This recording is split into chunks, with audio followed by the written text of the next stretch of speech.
A warm welcome to all the graduates. This is indeed a proud moment for all of us. The dignitaries have also arrived, and the members of the academic procession will have assembled in the robing hall. The procession of the graduates was led by the registrar of VIT. The graduates are being ceremoniously brought into this hall in the following order: research scholars, rank holders, followed by the graduates of School of Advanced Sciences, School of Civil Engineering, School of Computing Science and Engineering, School of Electrical Engineering, School of Electronics Engineering, School of Mechanical Engineering, VIT Fashion Institute of Technology, VIT Business School, and VIT School of Law. This will be followed by the entry of the academic procession into the Convocation Hall. I request you all to kindly stand when the academic procession enters and continue standing until all the dignitaries take their seat on the dais. I also request you to stand once again when the academic procession leaves the hall after the convocation. No photography or videography is allowed in the Convocation Hall. We have employed professional photographers and videographers. After the event, the photographs will be uploaded in our website. There is a photo session scheduled later this afternoon from 1:30 to 5 p.m. During this session, all graduates will have an opportunity to come onto the stage and take photographs. Lunch has been arranged for all of you today. Further announcements regarding this will be made after the convocation. Entry will be restricted into this hall in another 5 minutes. Kindly refrain from moving around within the hall during the convocation. Thank you.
Okay, okay. Dear graduates, we request you to maintain silence. And I also request the graduates to occupy the seats in the first floor of the gallery.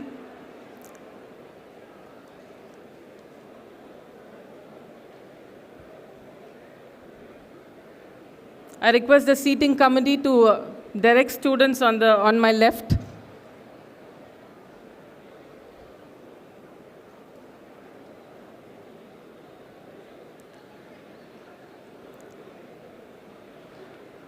Check, check, check. Check this, check. Check, check this, check, check, check.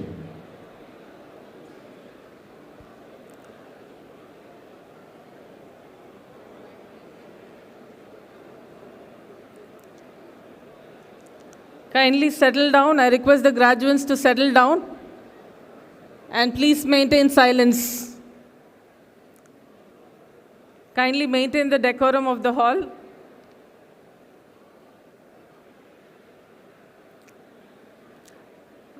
A warm welcome to all the graduates. I have a few important announcements for the graduates participating in this convocation.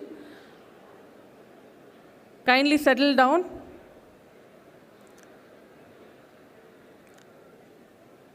All the graduates are requested to stand when the academic procession enters the hall and kindly remain standing until the dignitaries take their seats on the dais. As this is a solemn ceremony, kindly maintain silence throughout the convocation. Mobiles must be on silent mode. No photography or videography is allowed in the convocation hall. We have employed professional photographers and videographers. After the event, the photographs will be uploaded on our website. All the research scholars and rank holders are requested to go up on the stage using the steps on your left side, receive the degree, pose for a photograph, and go down using the steps on your right side. And kindly occupy the same seat. Please maintain the order in which your faculty have arranged you in the queue.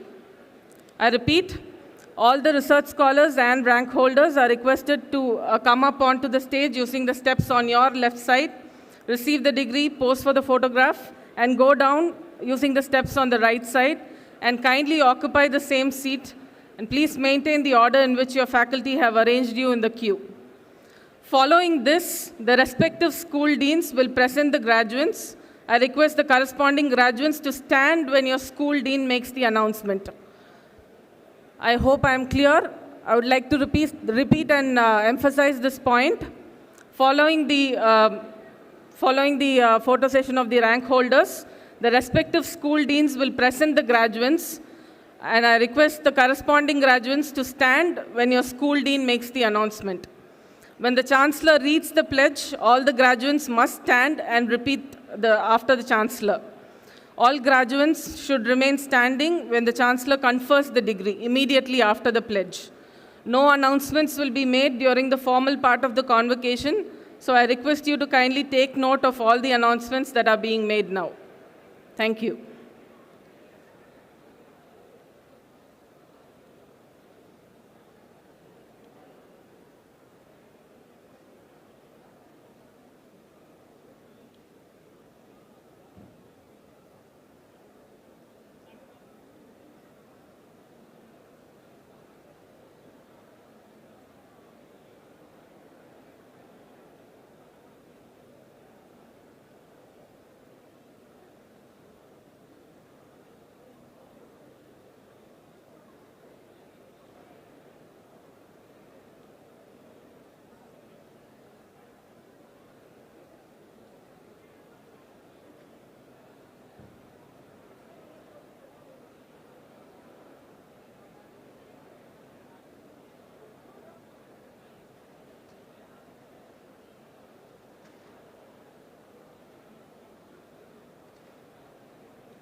check, check, check.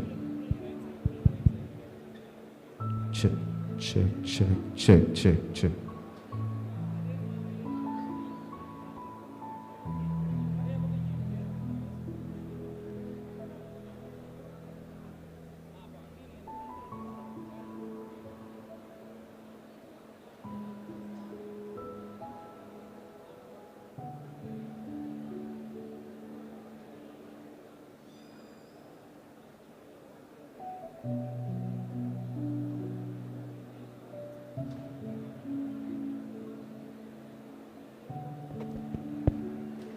Dear graduates, we'll be starting in a short while. I request all of you to put your mobiles on silent mode and kindly maintain the decorum. We request you all to put the mobiles in silent mode. I request the parents also to put your mobiles on silent mode.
Dear graduates and parents, the academic procession has begun. I request you all to rise up when the academic procession enters the hall.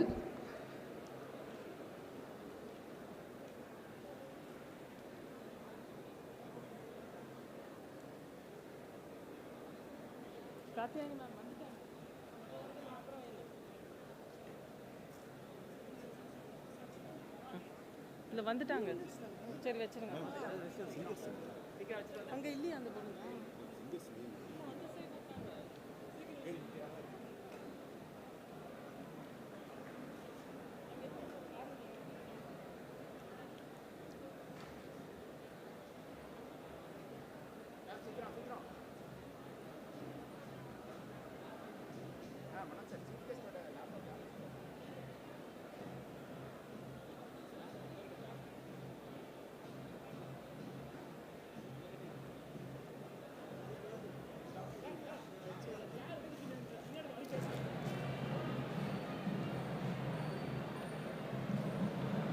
Check this. Check this.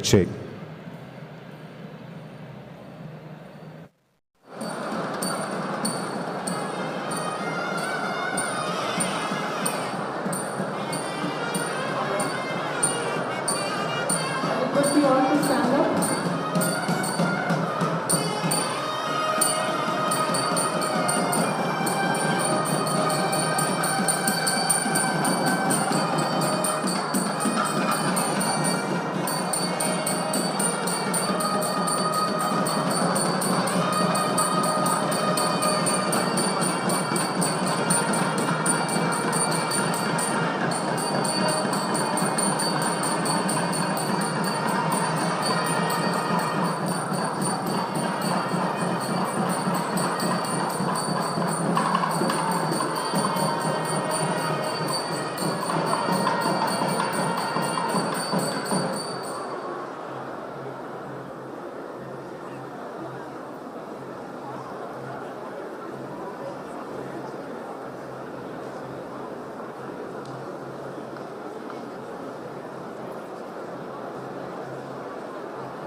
Invocation.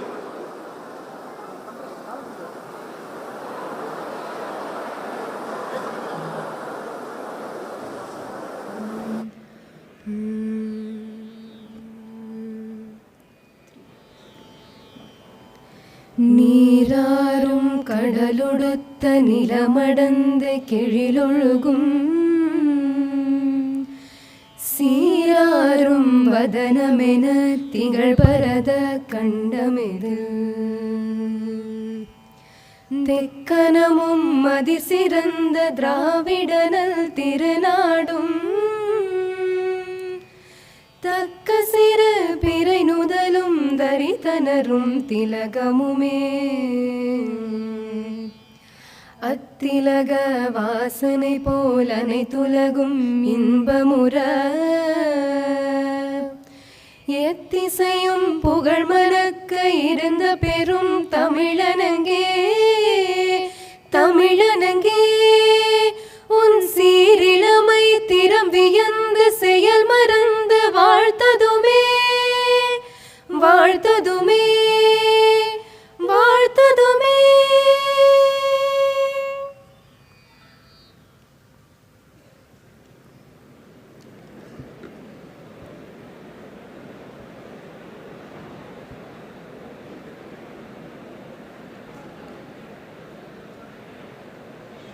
I invite Professor Babu Kodali, Vice Chancellor, to welcome the gathering.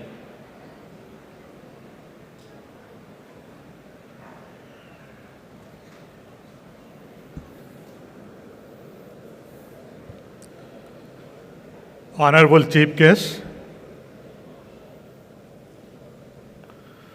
Dr.V.K. Saraswat, Member of NITI Aayog and Chancellor of JNU New Delhi, Honorable Founder and Chancellor of VIT, Dr. G. Viswanathan, Guest of Honor, Honorable Mahesh Babu, Chief Executive Officer, Switch Mobility India, Ashok Leyland, respected Vice Presidents, Assistant Vice President, Executive Director, Pro Vice Chancellors, Registrar, Additional Registrar, members of Board of Management, members of Finance Committee, members of Academic Council, members of Planning and Monitoring Board, Deans, Directors, Joint Director, Deputy Directors, Assistant Directors, Faculty, Staff, Convocation Committee members, former Vice Chancellors of the Institute, graduates, and their proud parents, and media friends. It is my privilege to extend a warm welcome to the annual convocation of the Institute. Very good morning and namaskar to all of you. Institute has more than 42,534 multicultural students, including research scholars, foreign and NRI students, representing from all the states of India, more than 53 different countries. Institute also have 382 universities as research collaborators across the world. The 15 schools at Vellore campus, 10 schools at Chennai campus offers undergraduate, postgraduate, and research graduate programs in various multidisciplines such as engineering, sciences, humanities, management, design, architecture, agriculture, law, fashion technology, and hotel and tourism. VIT is a multidisciplinary and multicultural institute. The academic flexibility of the curriculum enables multidisciplinary learning.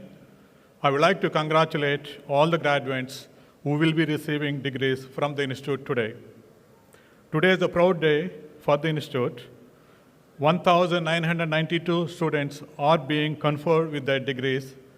There are 1,352 undergraduates and 640 postgraduates. I'm privileged to state that 30 gold medals are being awarded. Further, 48 candidates are being conferred research degrees under various disciplines. Honorable Chief Guest, sir, I would like to share some of the milestone achievements of the Institute.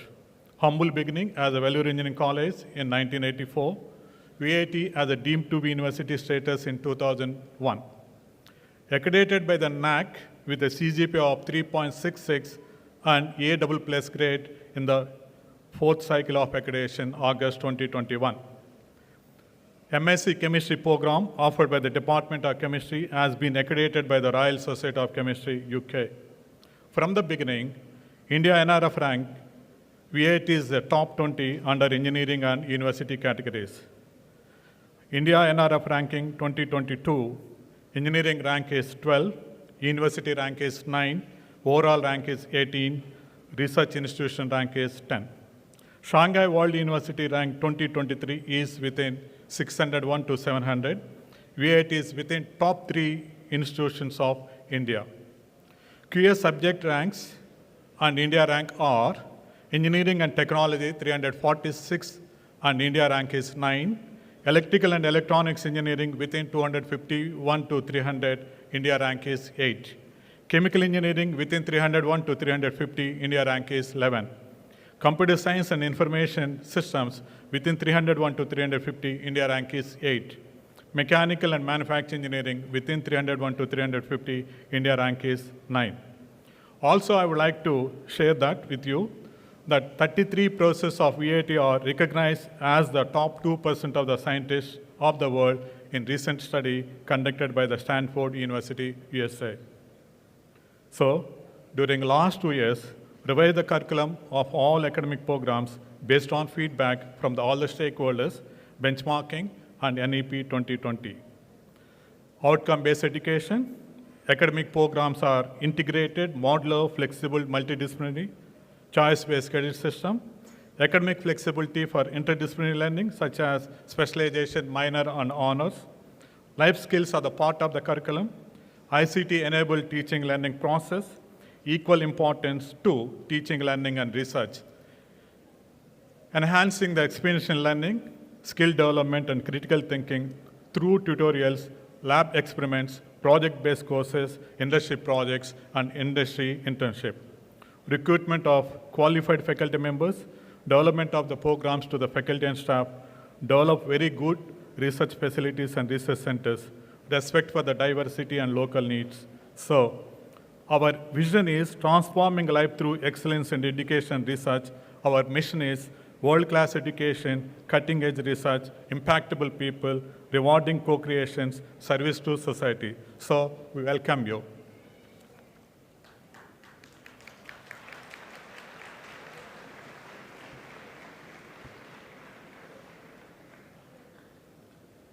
I invite Professor V.S. Kanchana Bhaskaran, Pro Vice Chancellor, Vellore Institute of Technology, Chennai, to introduce the guest of honor and the chief guest.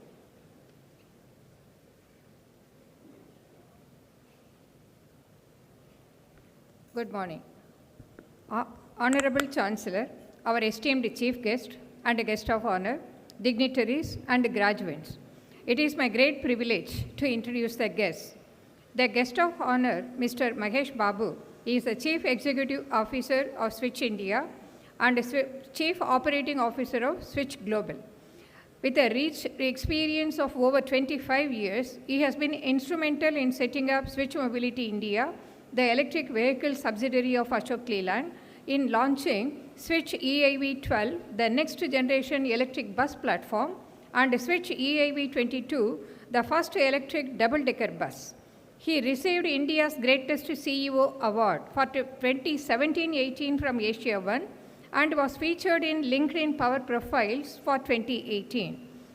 Mahesh completed his leadership in management from Tepper School of Business, CMU, Pittsburgh, as a Fulbright Scholar and a postgraduate degree in engineering from BITS Pilani. He is also alumni of IMD Switzerland and Yale, USA, as part of Executive Leadership Program. Prior to joining Switch, he was Managing Director and CEO at Mahindra Electric, and he launched 6 new electric vehicles, which includes 3 and 4-wheeler commercial and passenger cars, and NEMO, the mobility software platform. He was instrumental in shaping policy in India through electric TCO solutions for the future mobility, through path-breaking passenger, commercial fleet, and last mile mobility. While in Mahindra for 23 years, he was in design and development of frugal 3-wheelers to flagship XUV models. He holds 2 joint patents and has won the Mahindra Group Innovation Award twice. One of the most prestigious projects under his leadership was XUV 500, India's first monocoque SUV. Prior to Mahindra, he was with Ashok Leyland in engine R&D. He contributes to various EV committees of central and state governments, CII, and FICCI. A true automobile enthusiast at heart, driving remains his real passion, with cricket being his area of interest. Our chief guest, Dr. V.K.Saraswat, member NITI Aayog and Chancellor, Jawaharlal Nehru University, retired as Secretary DRDO with more than 4 decades of service. An ME from IISc Bangalore and a PhD from Osmania University, the gifted scientist has a vast experience in defense research in both basic and applied sciences. He is credited with the development of Prithvi, Dhanush, Prahar, and Agni 5 missiles, 2-tiered ballistic missiles defense systems, initial operational clearance of light combat aircraft Tejas, and nuclear submarine INS Arihant. He has played several pivotal roles in developing strategic nuclear assets to support the nuclear doctrine, long-range subsonic cruise missile, long-range radars, Cybersecurity Research and Development Center, while in DRDO, development of alternate energy systems, as Homi Bhabha Chair Professor and Consultant to IOCL R&D, where he is the current Chairman of Research Advisory Council, and similar alternate energy technology development as chairman of NTPC R&D Advisory Council, development of silicon photonics technology, initiative with Photonics Incorporated USA for 5G and supercomputer networks, M processor development with DEITI, CDAC, IIT Madras, IIT Bombay and SEL Chandigarh, in evolving concept document for Indian Railway Research Institute, Shrestha, setting up a new era of R&D in railway, initiated development of methanol economy, R&D activity in gasification of high ash Indian coal, contributed to committees on technical textile and in creating roadmap for Make in India in body armor, report of Indian standards, and led an empowered technical committee for development of national supercomputing systems as a multi-organization mission and several others. A recipient of many awards, including Padma Shri in 1998, Padma Bhushan in 2013, and more than 25 honorary doctorate degrees from universities, we are honored to have you addressing our graduates today, sir. Thank you.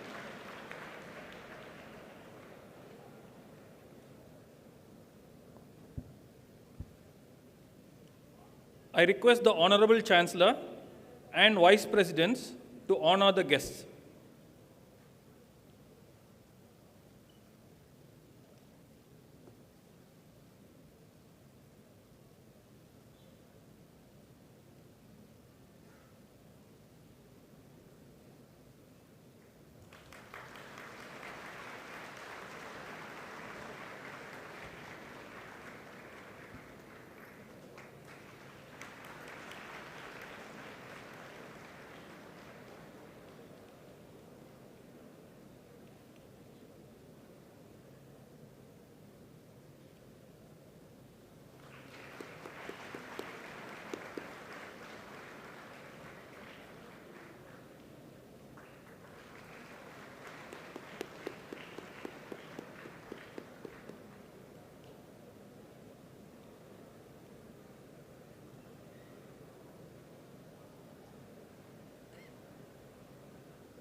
Mr. Chancellor, I have the honor to request you, sir, to deliver the presidential address and declare the convocation open.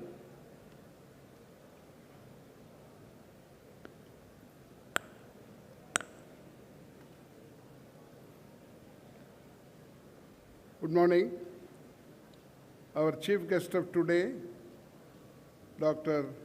V.K.Saraswat, member of the NITI Aayog and Chancellor of Jawaharlal Nehru University. Our guest of honor, Mr. Mahesh Babu, CEO of Switch India. Vice President, Mr. Shankar Viswanathan, Dr. Sekhar Viswanathan. Assistant Vice President, Kadambari Viswanathan.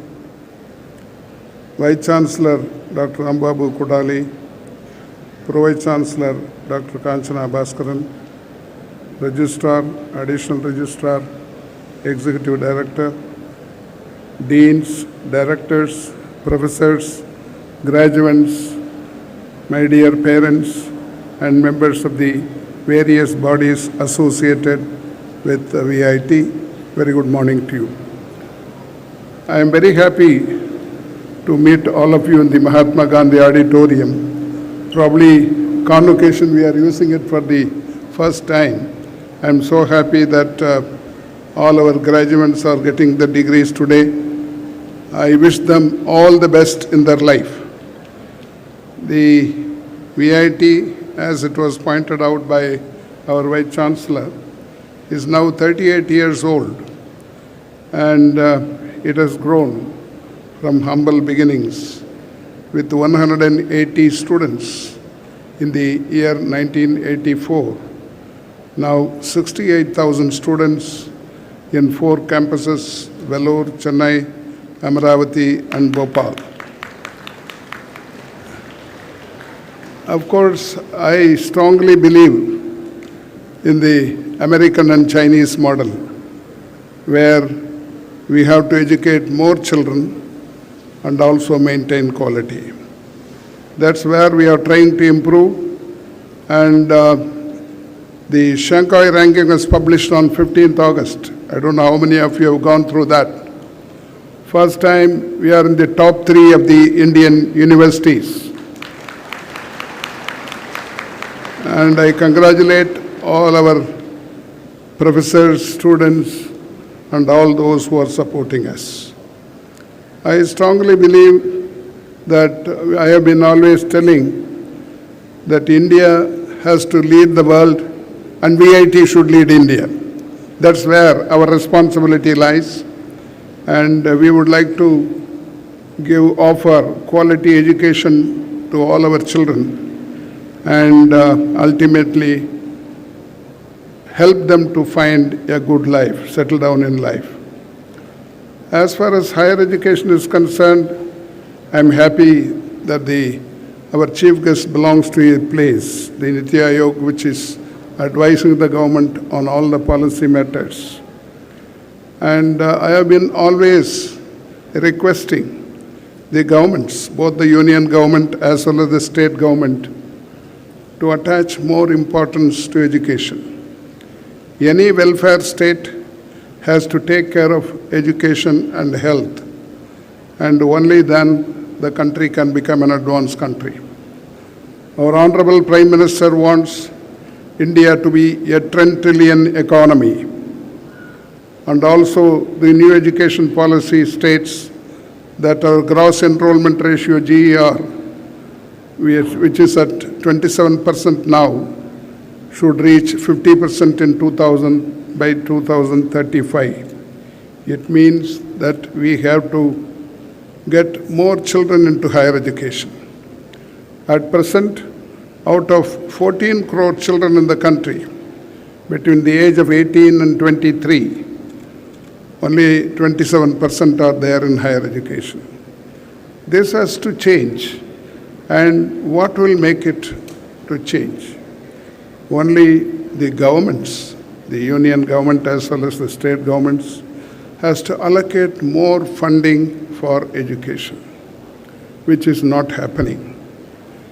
We spend around 3 to 3.5% of the GDP on education. About 140 countries spend more than us on education. So it is time now to create an awareness among the people and among the governments, among political parties, the need for spending more on education so that the poor and the middle class also come for higher education. At present, mostly it is the private expenditure which is responsible for more GER in some states. Even though the average is 27, Tamil Nadu is almost 50%. Next comes Kerala, Karnataka, and Andhra, Telangana. These are all above 30%. But there are states which are lagging behind. It's only around 15% in Bihar, 25%, 26% in UP, Madhya Pradesh, etc. We want the whole India to come up. It means that both the union government as well as the state governments have to allocate more money so that the higher education, which is a distant dream for the poor people, becomes a reality. All of them can go and study. Only then this country can become an advanced country.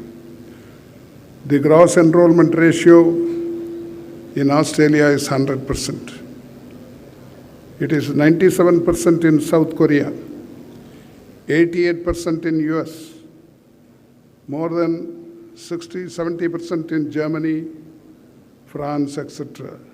And we should be able to find a place among them. It is not impossible. Only thing is we have to find resources and a mind to spend on education. Our chief guest comes from a research background. And now it's a competitive world. Unless we do research, publications, patents, we cannot be considered as a good country or a good institution. We are trying to do that. As VIT, we were either number 1, 2 in the last few years in the Scopus Index publications.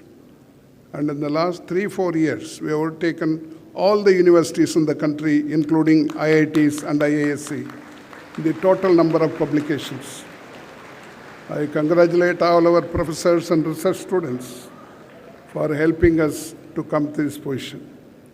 But as a country, we have to come up. And we require the government help to educate more of them, to admit them in PhD, pay them their monthly emoluments, and help them in going for publications and patents. There, the country which leads the world is Israel. Israel spends almost 5% of the GDP on research. Next comes South Korea, which spends about 4.5%. There are many countries which spend more than 3%, but India spends 0.65%.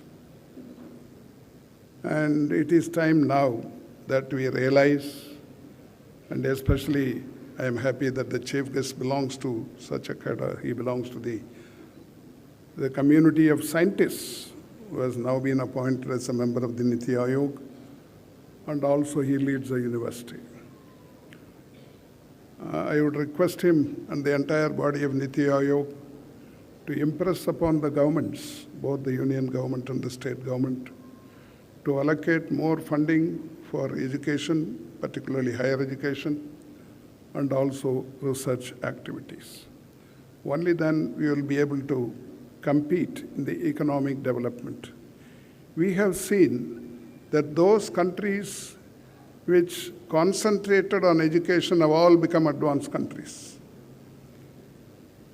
To give an example, once China and India were together in per capita income, in 1960s it was $80 each, almost $80 to $90. They concentrated on education, health, etc. And now their per capita income has gone to $12,000. We have reached 2,500. It may not be a good comparison, but I would like to impress upon you and the authorities that unless we compete with them, the China, South Korea, Japan, not to speak about Europe or US, these are our Asian neighbors, where they have all crossed the $30,000 in South Korea, $40,000 per capita in Japan, etc. That's happened because they concentrated on education. That's the only way where we can make our progress. It's not only individuals, but also the society and the country will be benefited. Another big advantage by giving higher education to our poor and middle class is that this inequality will be brought down. There is so much inequality in our economy. We are one of the most unequal societies in the world. To give an example, the top 1% of the population own 77% of the wealth of the country. To be more precise, we had 9 billionaires in the year 2000. Now, the number of billionaires in India has grown to 166. In fact, the top 25 of them, I calculated, their net worth is equivalent to 3 budgets of government of India. You know, our budget is about 39 lakh crores. That's the kind of inequality. And we have so much poverty in the country. The totally, among the world's poorest people, about 37% to 40% of them live in India. That's because we haven't given them enough opportunity to come up in life. And we can eradicate poverty by giving them good education. In fact, a controversy a dialogue is going on in the Supreme Court itself, whether we should give free things to poor people, etc. I think it's a big controversy, but I feel that those old people and those who cannot work, they should be given free things. All able-bodied persons should be given an opportunity to work, and they should be paid well. Only then the inequality will come down, otherwise it will remain as it is. So another advantage of giving higher education is bringing down abolition of poverty, illiteracy, and also bring down inequality. That's why we insist on education, particularly higher education to all. And there are about 30 countries in the world which offer free education up to university level. It must be our endeavor that we should be able to offer at the school level first. At present, free and compulsory education is applicable only if you send your children to government school. If you send them to private school, there is no government help, financial help. It is time now that the people who send their children to private schools also must get financial help from the governments. And also, at least the leading states should start offering higher education free. Probably states like Maharashtra, Gujarat, Tamil Nadu, etc., the southern states. They can make a beginning, and they need not go for taxation. To raise money, if they stop the losses incurred in the public sector undertakings, that will be enough. For example, the union government was incurring more losses now after the disposal of Air India. At present, their loss is around 44,000 crores a year. The state governments all put together, they lose about 97,000 crores a year. If they can put an end to this, if they stop this, that money can be diverted to education, health, research, etc. Tamil Nadu government is a leading government in the country and is one of the model governments in the country, especially in offering financial help in education. I would very much like our Chief Minister and the government to consider offering free education at the university level. Tamil Nadu government is losing about 14,000 crores a year in public sector undertakings. If they are able to stop that, curb that, that money can be diverted for children going to schools, colleges, and universities. These are the suggestions I wanted to make when all our students are graduating, and especially in a function where our chief guest is a member of the NITI Aayog, which has replaced the planning commission of the previous planning commission. And he is in a place where he can advise the union government as well as the state governments. I'm happy that we accepted the invitation to be with us today. Our guest of honor, Mr. Mahesh Babu, belongs to Vellore. So I'm happy that a Vellurian has accepted. His father is known to me. Only today I knew that he is my friend's son. And I'm so happy that he is here as guest of honor. I wish all the graduates the best in the future. And also I congratulate teachers for this wonderful achievement of VIT in these years. Thank you very much. Now, I declare the convocation open. This convocation of Vellore Institute of Technology, Chennai, has been called to confer the PhD, M.Tech by research, M.Tech, MBA, MCA, MS Software Engineering Integrated, M.Tech Software Engineering Integrated, M.Tech, MSc, LLM, B.Tech, BA LLB Honours, BBA LLB Honours, and BSc degrees awarded by Vellore Institute of Technology upon the graduates who have successfully passed the examinations held for the purpose and have been certified to be worthy of the same.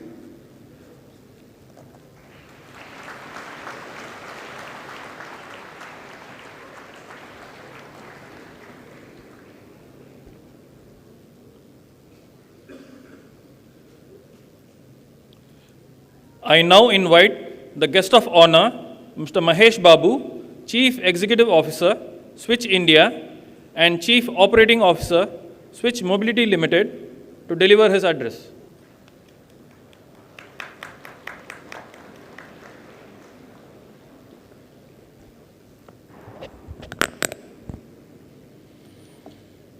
Good morning.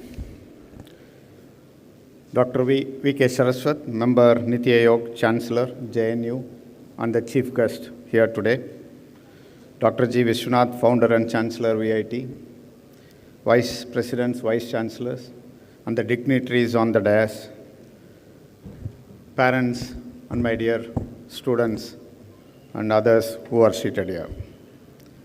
It's my pleasure to be here, and I'm not going to give you lectures because I'm sure you would have had it in your last 3, 4, 5 years, whatever, and you are not in a mood to listen on more on lectures. So I'm neither going to give some data analytics, something like that. I'm coming from the industry, so I want to give a perspective of what is there ahead of you when you come out of the college and look at the country.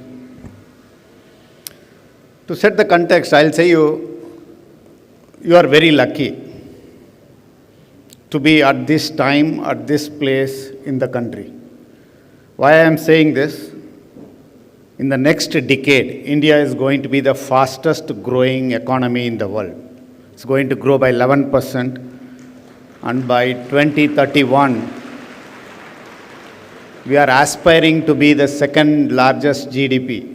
We may be third, but aspiring to be the second largest GDP, which is going to triple. So that's the good news. There is also a challenge. We are going to add 200 million people. We are already about 1.4 billion. And we are going to be the most populous country in the world soon. So the challenges are humongous to the government, to the society, to educationalists, to everybody, to the industry, everybody. How are we going to face the challenge? We means, I, you, all of you, and you are going to be the future of the country. How are you going to face it?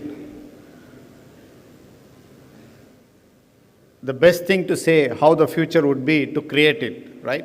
There is no point in predicting it. You are going to create the future, and the best thing is to create it. And that's going to happen to me in 3 different ways. Aspire. Your aspiration has to be so big that it not only takes you, it not takes the society, but the country ahead. That's very, very ambitious. The most countries I have seen which have grown in last 2 decades was aspiring youngsters, aspiring graduates, aspiring, what I would say, minds, which have taken the country ahead. It's not the money, it's not the one, it's just the talent. Talent doesn't stop just by mathematics, knowledge, or science. It includes 3, according to me: aspiration, passion, and innovation. So when you aspire, most of you, I came out of graduation and then I aspired to be in a very big industrial company, Ashok Leyland. I joined Ashok Leyland first. Are you going to aspire that? No, I would say you should aspire to come and create Ashok Leyland, which will give 40,000 jobs to people here. I think there is 2 different things. India is now almost third in startup across the world. And now the situation in the country is doing ease of business, doing many more things in a very better way when compared to when we came out of college. So you should aspire to build an industry or an entity which you give job to others rather than you alone seeking jobs. There are multiple options available. I would say that, look, aspire to be an entrepreneur, to create wealth to you and the country and to the future generation. The second one is passion. In my life of experience, passion is contagious. You become passionate about one thing in life, which will change your whole life. Take one thing and become passionate about it. Believe in it. Drive it. Aspiration keep changing, but passion will be there with you. When I graduated, I want to become a general manager of a R&D unit. I was very passionate about automobile, and I said I want to become general manager of an, let's say, a company. That was my aspiration.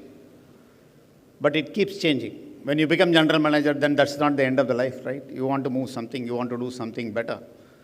So the life aspiration keeps changing, but passion doesn't change. So you get passionate about something which you are doing, and that passion is contagious, because everybody else become believing in it, and they will be running behind it. So be passionate. Third, innovation. We talked about innovation. Whatever you do, I think you are not here or not coming out to do exactly what predecessors have done it. If somebody says you this is the way to do it, I would recommend think something differently. So that innovation needs culture, it needs self-motivation, it needs ecosystem to support you. Government is doing a lot of things on startup. Academics need to work on industry. One of the big gap I find with all of us is there is a link between industry and academia is not so strong like other countries. We need to work together. Industry need to support academia or students like you, and students need to have passion and come and work in industry to learn something during your academic career. That's how innovation comes, both by practical experience and the theoretical knowledge you learn from. So innovation is going to be another important thing which will move the country to the next step. While we do all this and improve GDP, work on a talented force, I would say it's important that we look at something new, which I always talk about is net zero. I think those are the days which have gone, where we start consuming energy, anything from Mother Earth, and we need to start giving back. You all know what has happened, what is net zero. If not, I'll tell you, countries have signed. India has signed by 2070 as a country we will become net zero. Means what? We will not add anything pollutant or anything to earth, air or water. We will not pollute anything, and we will become a circular economy to make sure that we will not pollute or we will not deteriorate Mother Earth. It's not going to be easy. It's going to be a very, very what I would say, coordinate efforts between industry, government, and also youngsters like you. You are going to come and change the world. So net zero is one of the important things which will change the world. And luckily, I'm in industry where it plays a role on mobility, which is looking at net zero. We are talking about electrification. We are talking about alternate fuel. Chief guest knows what I'm talking. He is talking about methanol, how to get energy into multiple things.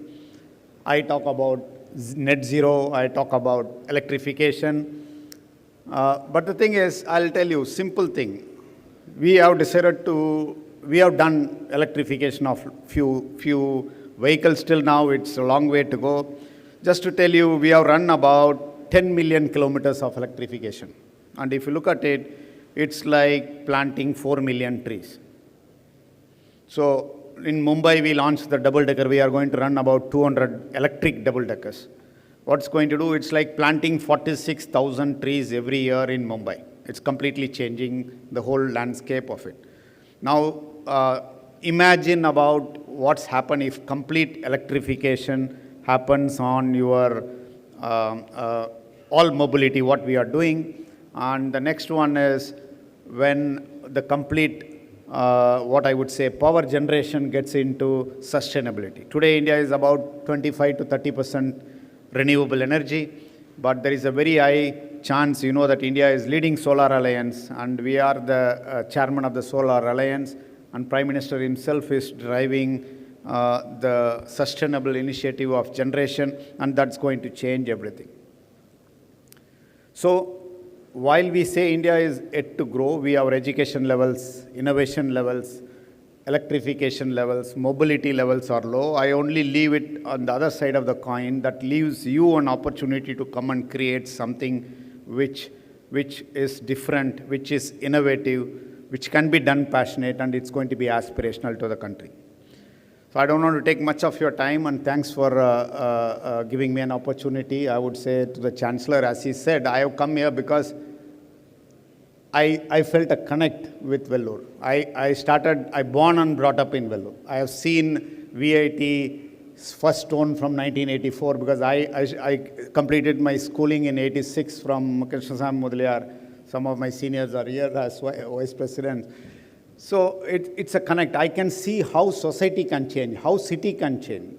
Earlier, Vellore used to be only for CMC. We used to recognize. Today, we have a world-class university which brings in students who can go and create something which is futuristic to the country. And that's very passionate to me. That's why I have come here. So it's very important that I can assure you, as from industry, we will work together with academia and make sure that we create gems out of this university over a period of time, and who are the catalysts for the country. Thank you very much, and all the best.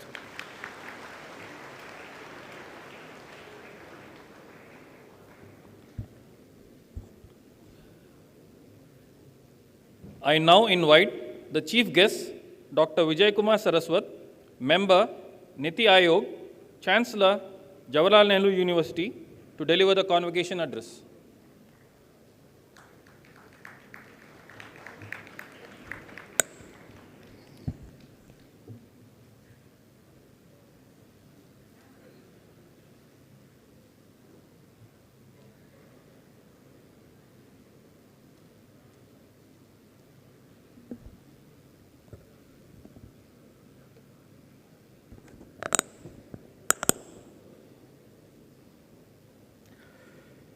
வணக்கம்.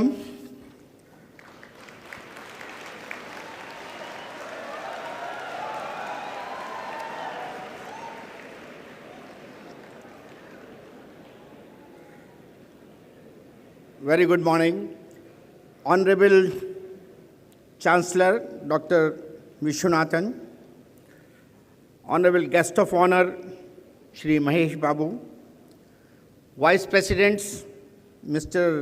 Shankar Viswanathan, Dr. Shekhar Viswanathan, Dr. Selvam, Vice Chancellor of VIT Chennai, Professor Babu Kodali, distinguished guests, esteemed faculty members on the dais, my dear respected parents, my dear graduating students, members of the media, family and friends, ladies and gentlemen. It gives me immense pleasure to come and deliver the Convocation Address at VIT Chennai.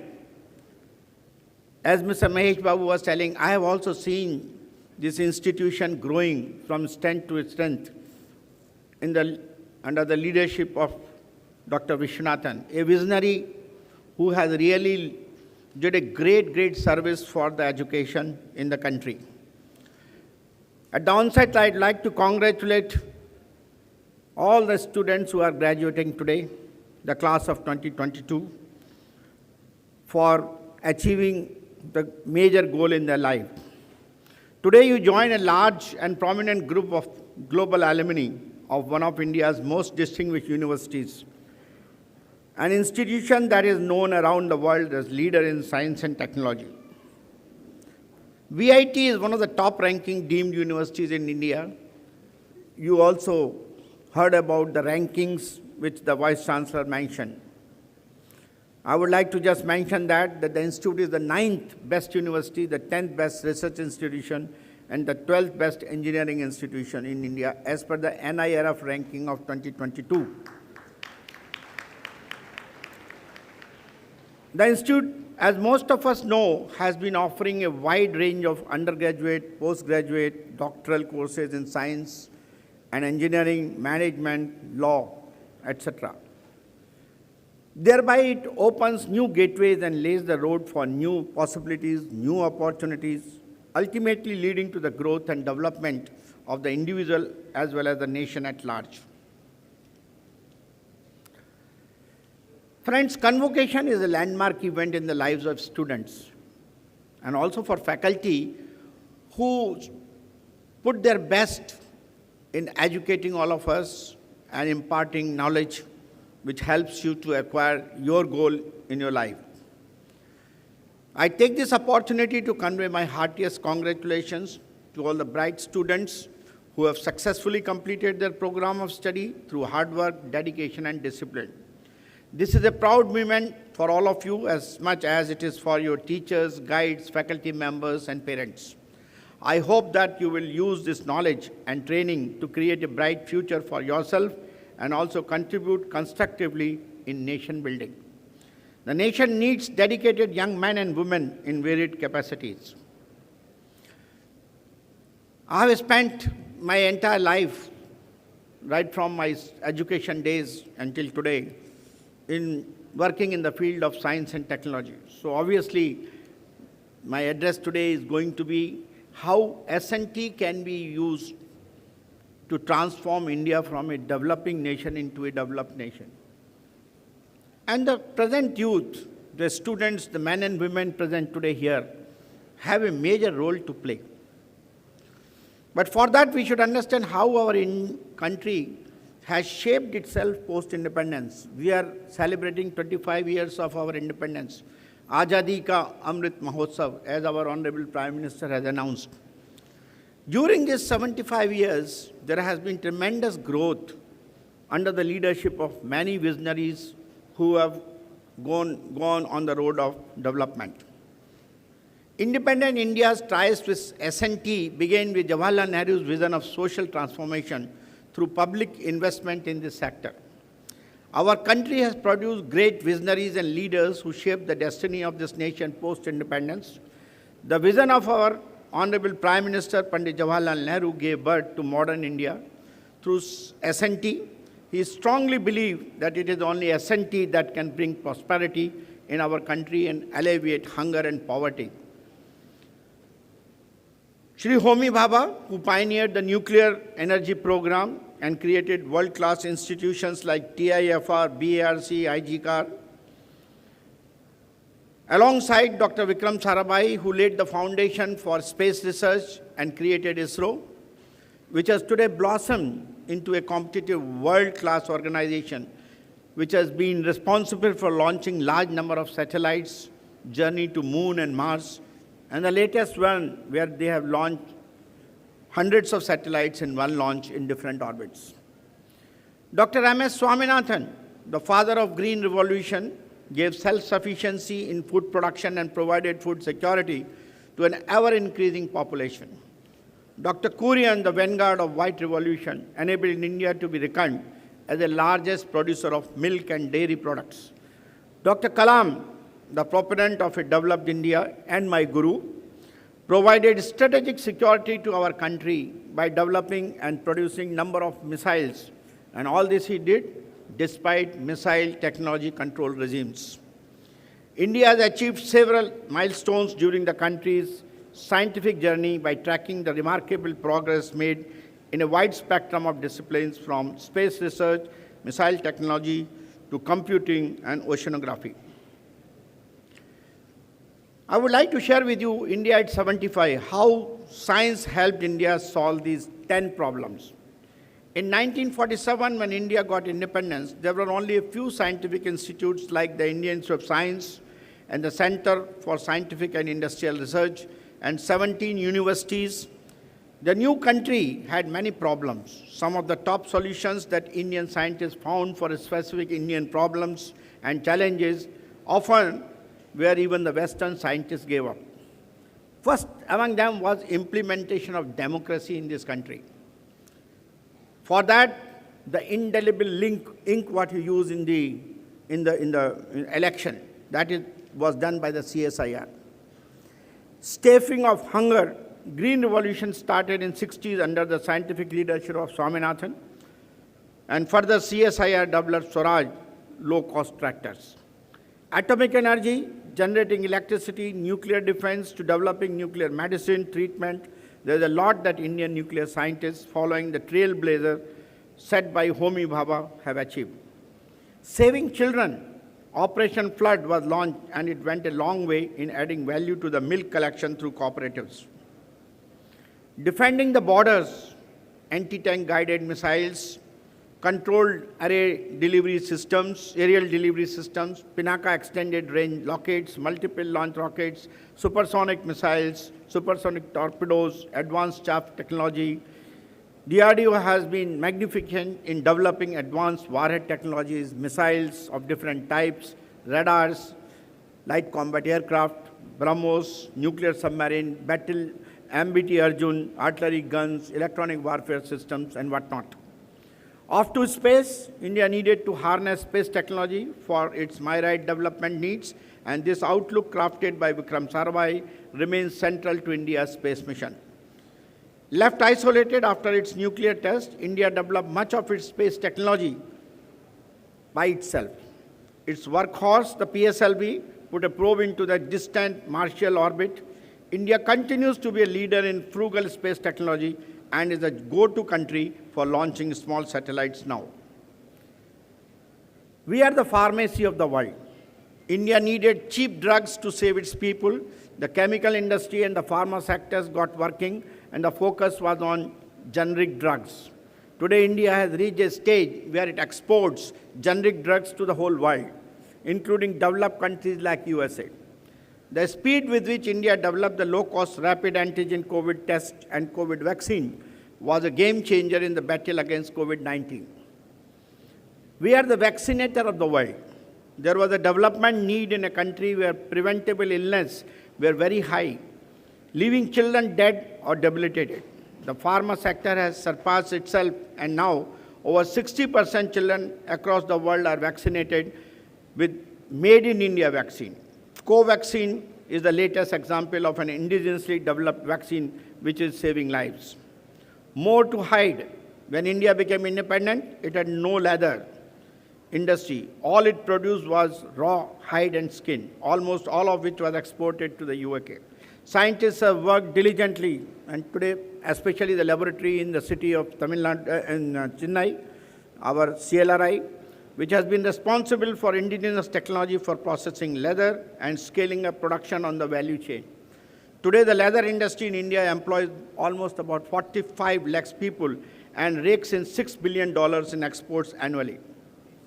Friends, all this could be achieved because the thrust of the nation was in creating an ecosystem for science and technology development by setting up world-class institutions, as I mentioned, like BARC, TIFR, CSIR, and now ICAR, ICMR, DRDO, ISRO, IITs, NITs, IIMs, and a large number of universities and technical institutions like yours set up in the private sector, industrial units for steel, energy, textiles, pharmaceuticals, defense, consumer goods in public and private sector.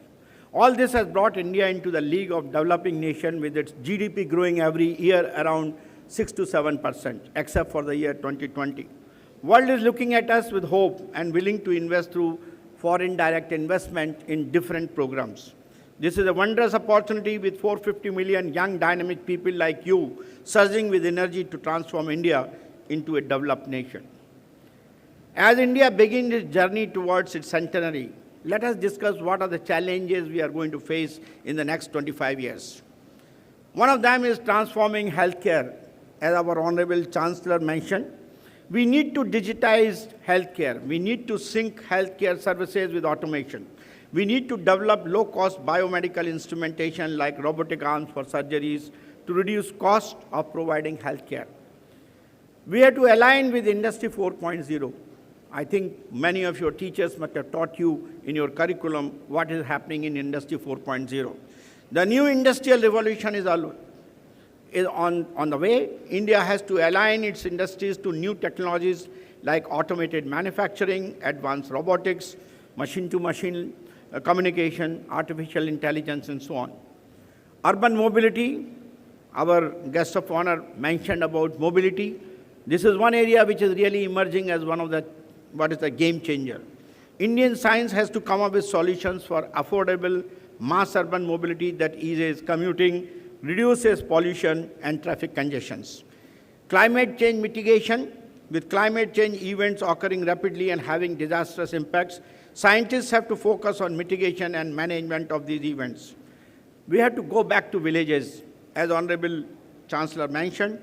I think the education for the lowest strata of the society, the villages, the poor, is the most important requirement.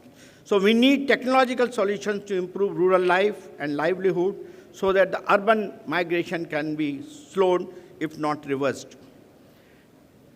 Friends, learning is a never-ending process. Your graduation is the beginning of a very challenging journey. Teachers open the door, but you must enter by yourself. You live in an era where the fourth industrial revolution and advances in robotics and artificial intelligence are changing our society and workplace. Technology is controlling every aspect of your life, but we must remember that technology is a useful servant, but a dangerous master. The year 2022 is earmarked to be driven by AI and other disruptive technologies. AI, machine learning, cloud, and other technologies are pioneering some of the most advanced tools and applications focused on accelerating the global economic and industrial state. There are more than about 25 major technologies which are going to change the landscape in the next 50 years. All of you have been taught some of them, like artificial intelligence, 5D technologies, Internet of Things, different kinds of intelligent spaces, digital twins, mass personalization, genomics, digital platforms, 3D, 4D printing, big data.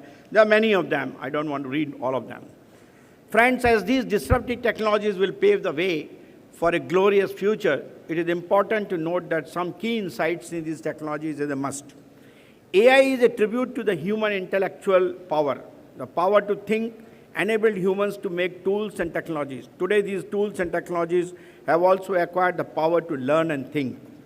Several AI initiatives with the Government of India has taken our National Mission on Language Translation, Param Siddhi Supercomputing, Artificial Intelligence Challenge for Startups, Arogya Setu, CoWIN, My Government Corona Help Desk have been rolled out by MITI and its organization, and these are showcased at the National AI Portal. AI is a huge benefit to the society because it enhances our efficiency and throughput while creating new opportunities for revenue generation, cost savings, and job creation. Humans are not best served by doing tedious tasks. Machines can do that, so this is where AI can provide the true benefit. This allows us to do more interpersonal and creative aspects of the work. We all see headlines these days that robots and AI will destroy our jobs. This is a fiction, friends, rather than a fact. AI encourages a gradual evolution in the job market, which, with the right preparation, what I call reskilling and upskilling, will be positive. People will still work, but they will work better with the help of AI. The unparalleled combination of human and machine will become the new normal in the workforce of the future. Another area which is going to be of great importance, which is for the emerging infectious diseases, is the vaccine development. The appearance of the new infectious diseases has been recognized by millennia, well before the discovery of causative infectious agents. Despite advances in development of countermeasures, world travel and increased global interdependence have added layers of complexity to containing these infectious diseases. While speed is essential, clinical development to emergency use authorization and licensure, pharmacovigilance of vaccine safety and surveillance of virus variants are also critical. Development of viral vaccines, its access and vaccination needs to be prioritized in India. The combination of these factors will weigh heavily on the ultimate success of efforts to bring the current and any future emerging infectious diseases pandemics to a close. Our Honorable Prime Minister has been advocating natural farming for Atmanirbharta. He said that the research and innovation were key to finding solutions in every field, including farming, which is still the largest source of livelihood. Nearly half of all Indians depend on agriculture income. Organic and natural farming were an important part to make India Atmanirbhar because of their potential to cut down costly fertilizer imports. Prime Minister Modi said in his Independence Day speech, there's a need to cut the use of chemical fertilizers. Today, nano-fertilizers offer new hope, but natural farming and chemical-free farming can boost Atmanirbhar Bharat. Natural farming is a path to Atmanirbharta. It is roughly estimated that around 2.5 million farmers in India are already practicing regenerative agriculture. Next 5 years, it is expected to reach 20 lakh hectares in any form of organic farming, including natural farming, of which 12 lakh hectares are under natural farming programs. I am among the students and faculty members who have been practicing science, technology, what we call as engineering and mathematics. Then we have to take ourselves to a new level of STEM education. Careers involving science, technology, engineering, and mathematics have a promising future. In general, STEM occupations paid more than double that of non-STEM occupations on average. And those jobs are expected to grow rapidly through 2030. NEP 2020 is a new milestone in promoting STEM education. There need to be sincere efforts to create opportunities for STEM learning both inside and outside of the classroom. A climate change biodiversity loss accelerate, motivating people to care about how their actions and career choices affect the environment is more important than ever. The bright idea of promoting STEM education is to bring it into community spaces. This will strive for big impacts with long-term results by connecting the community's youth to relevant hands-on science and environmental education. We have to create the right research ecosystem. I was very happy to see that there are a large number of PhD students who are graduating this time, and the research quotient of this university has gone up. This needs to be duplicated in all universities, particularly the state universities of our country. A strong research ecosystem has to be built on the plank of institutional collaborations, research parks, and talented researchers. The idea is that a lot of people like students, teachers, and people related to the industry and the startups should get the opportunity to work and conduct R&D at one place as per each other's requirement. It would be a good idea if VIT Chennai formulates an outreach program for nearby schools. The arrangement should be made to bring young children into the campus so that they can be inspired for doing research in science. There also have to be close link between Indian universities and various stakeholders such as industry, voluntary sector, central and state agencies. All stakeholders have to be involved in these efforts. Friends, our guest of honor mentioned about innovation as one of the third pillar which he advocated, and I'm also going to talk about it. Innovation and design thinking are the two important aspects. Today, to meet the challenges of the 21st century, innovation wave 6 is going on. We have to build expertise in fundamental sciences, as I mentioned, STEM, like maths, physics, green chemistry, biological sciences, to establish base and foundation to support the development of future advanced technologies like nanotechnologies. We have to create a culture and mindset, and this is for all the engineering students who are here, that design, simulate, build, test, evaluate, and validate in engineering education. Present approach to give up after the design is seen on the computer screen using imported design and simulation tools is not good for innovation. Engineers have to go from drawing boards to test and evaluation and iterate the process till an efficient and optimum solution is evolved and ready to go to market. We should reinforce the concept. What is the concept? If you cannot build it, you cannot use it or sell it. We have to introduce and develop project management skills and awareness of business practices, including cost and budgets. This will help developing entrepreneurs and innovation champions in the society.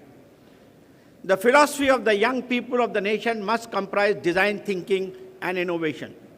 Design is a continuous process of innovation that develops gradually, not abruptly. Creativity is both soul and spirit of the design. Design thinking is an active process that strives for continuous reinvention and consistently challenging the existing things in a way ahead of ongoing evolution. We need to think creatively in daily life, not only in technocratic traditions, but also in terms of enhancing the daily lives of people. Design thinking cannot be divorced from life in the real world. Since sustainability is an important element of the innovation ecosystem, our focus should shift to minimizing use of energy, material, and wastage using green and sustainable manufacturing processes. We should shift to circularizing the economy through repair, reuse, reduce, remanufacture, recycle, and recover process. I call it 6R philosophy. In other words, we have to change the trajectory of our R&D from purely generation of knowledge to generation of value. As our Honorable Prime Minister says, focus on translational research. Innovation without value addition is useless. Synchronizing the efforts of academia, national laboratories, and industries would be most essential in this ecosystem. Only when this symphony is played, nation will sing the songs of growth and happiness, and this world will recognize us as a great nation. I mentioned to you about the power of youth, and that is very, very essential for transformation.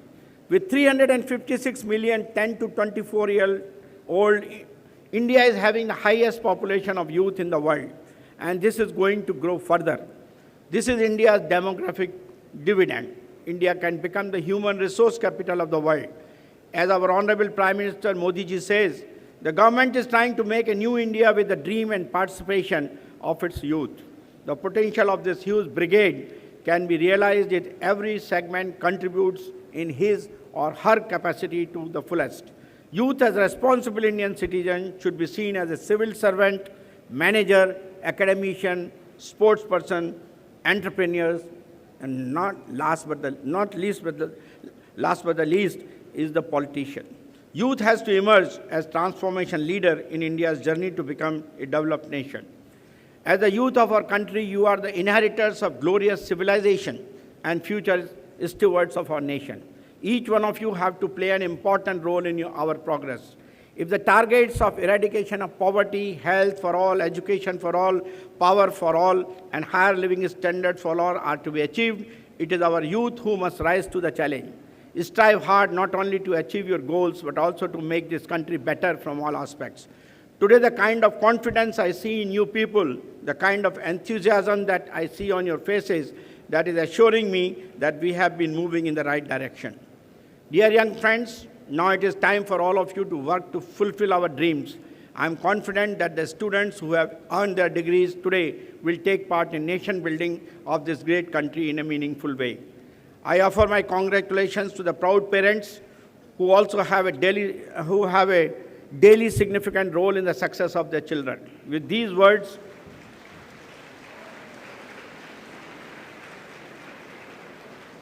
I once again congratulate and wish each one of the graduating students. You may succeed in fulfilling the million expectations. In the end, I will quote from our ancient wisdom which says in Sanskrit, Vidya dadat vinayam vinyad yat patratam patrattu dhanmapnoti dhanat dhan tata sukham. Knowledge gives discipline. From discipline comes worthiness. From worthiness one gets wealth. From wealth, good deeds. From that comes joy. Dear friends, I want to quote from Swami Vivekananda to end my talk. Belief is one of the most powerful tools behind the success of any person, may it be personal or professional. I cannot resist myself but to quote Swami Vivekananda. All power is within you. You can do anything and everything. Believe in that. Do not believe that you are weak. Do not believe that you are half crazy lunatics as most of us do nowadays. Stand up and express the divinity within you. He also said, to quote, this life is short. The variety in the world is transient. They alone live who live for others. The rest are more dead than alive. So friends, let us all live for the growth of our nation and welfare of our countrymen. Wish you once again congratulations, greetings. May God bless you. Jai Hind.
I now invite Professor T. Jayabharati, Registrar, Vellore Institute of Technology, to announce the top 5 rank holders of School of Advanced Sciences, School of Civil Engineering, and School of Computer Science and Engineering, and request the Chancellor to issue the certificates and the guest of honor to present the medals to the candidates.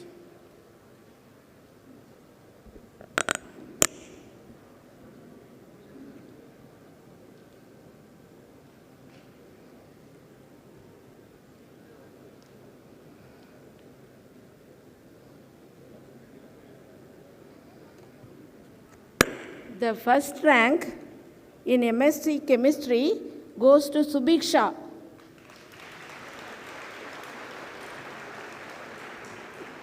The second rank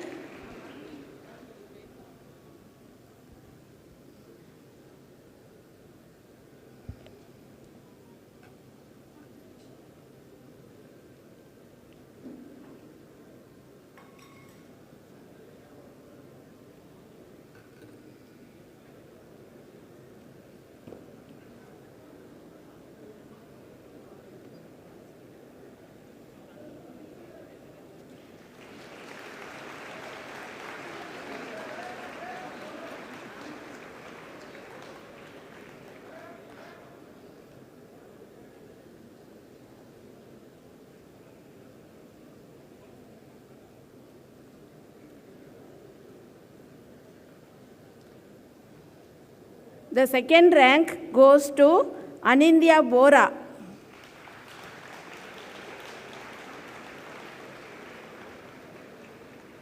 Fourth rank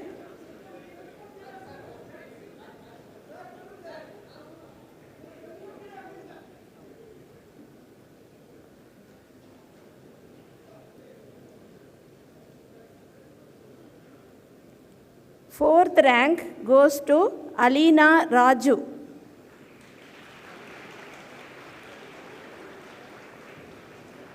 Fifth rank goes to Jyoti Kanungo.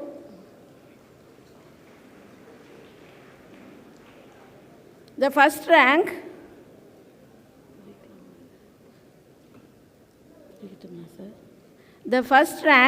in MSc Data Science goes to Pranav N.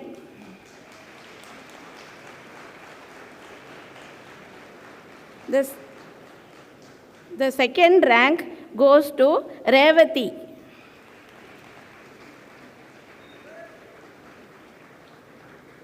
The third rank goes to Akash Gupta.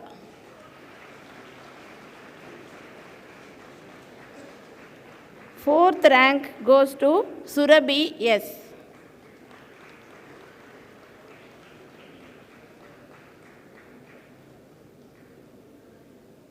Fifth rank goes to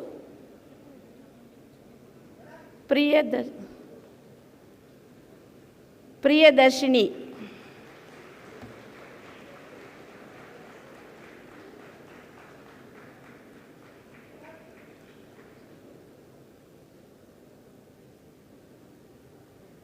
The first rank in MSc Physics goes to Gautam Kumar Jayakumar.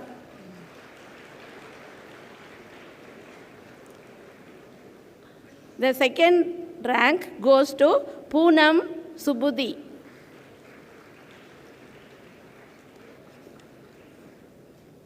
Third rank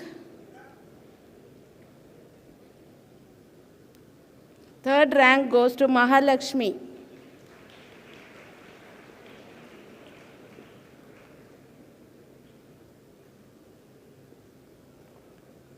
Fourth rank Amit Datta.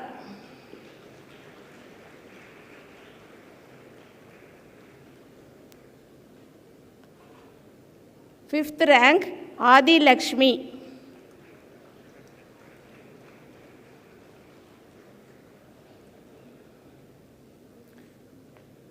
The first rank in B.Tech Civil Engineering goes to Anuruddh R.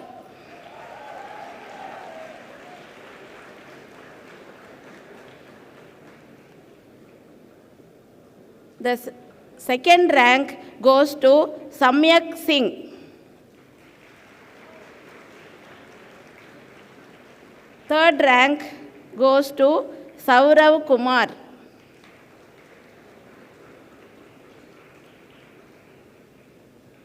Fourth rank, Geetu Haridas.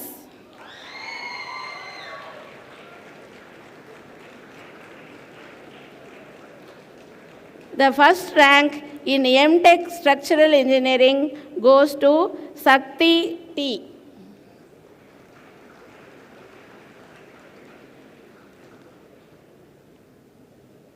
Second rank, Manu Warrior.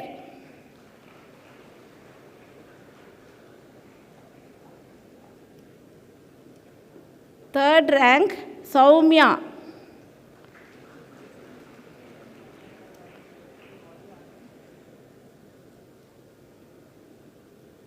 Fourth rank, Prashanti.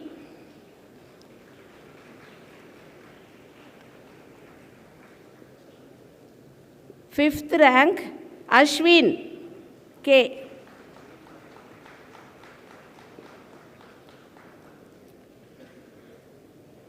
The first rank in B.Tech Computer Science and Engineering goes to Ritvika Bhattacharjee.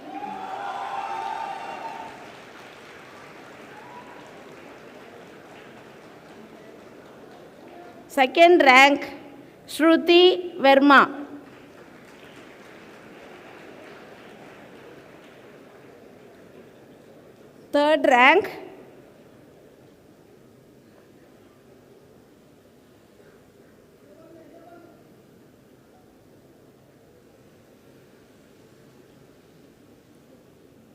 Third rank, Venkat Raghavan.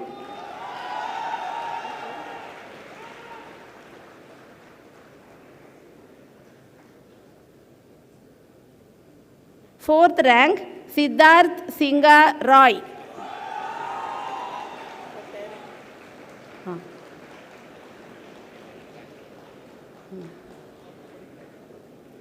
Fifth rank, Preeti Chandrasekharan.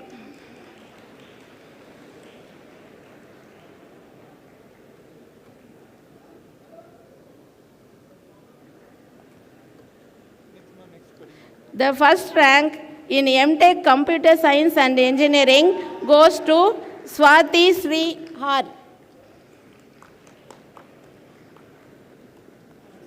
The second rank goes to Paul Ratnadeep Shamyal Soma.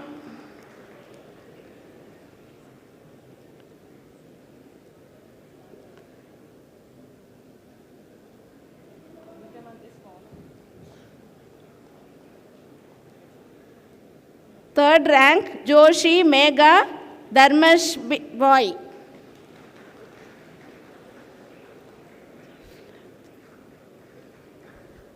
Fifth rank, Jaflet Trinisha.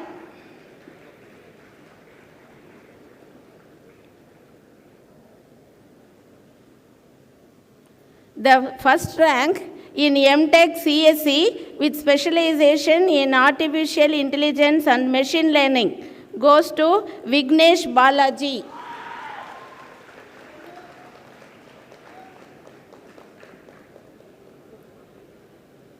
The second rank, Prabhu Gantayat.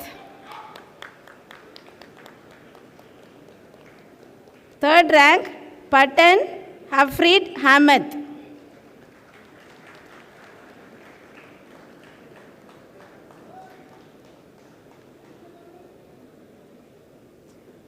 Fourth rank, Sarika J.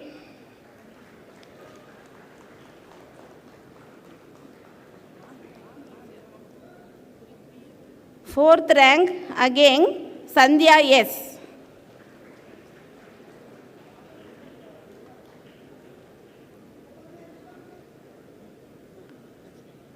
The first rank in M.Tech CSE with specialization in big data analytics goes to Heer Mapara.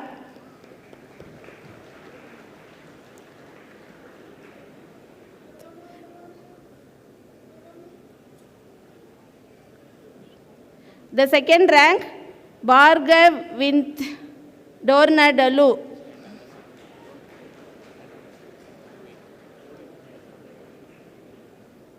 Third rank, John Matthew. Fourth rank, Thanga Purani.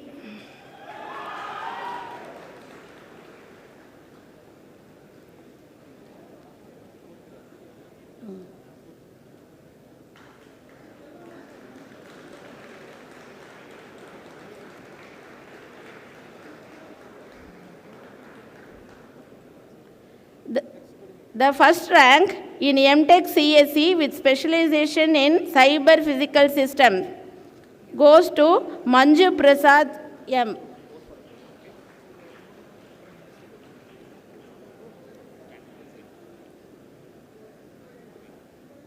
The second rank, Katyanoi Mukherjee.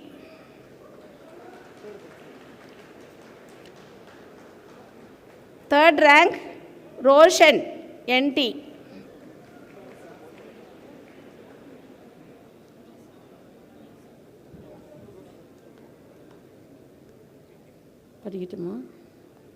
The MTech in software engineering, first rank goes to Vagchala Santosh Karthik Prasad.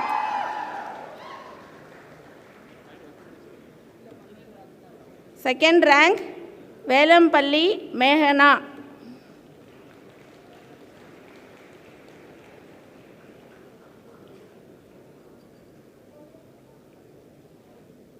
Third rank, Kalavan Kolanolu Hema Hanmisha.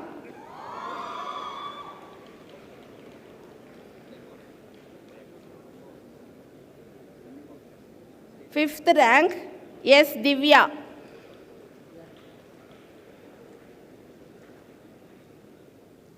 The first rank in Master of Computer Applications goes to Patil Akash Anil.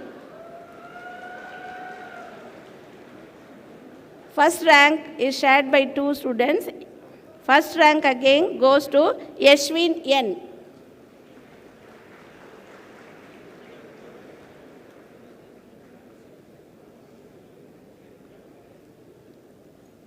Third rank, Pranay Mishra.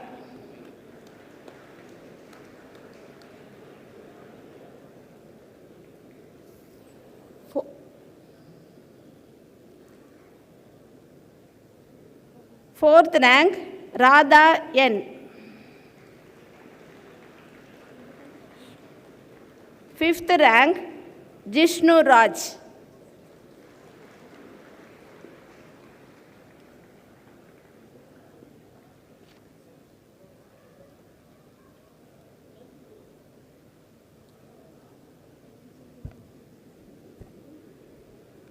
I now invite Professor V.S. Kanchana Bhaskaran, Pro Vice Chancellor, Vellore Institute of Technology, Chennai, to announce the top 5 rank holders of School of Electrical Engineering, School of Electronics Engineering, School of Mechanical Engineering, VIT Fashion Institute of Technology, VIT Business School, and VIT School of Law, and request the Chancellor to issue the certificates and the Chief Guest to present the medals to the candidates.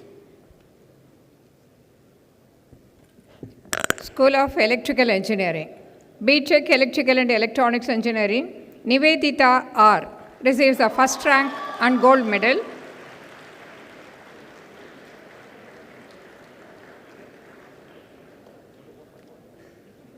Syed Sohail Feroz, second rank.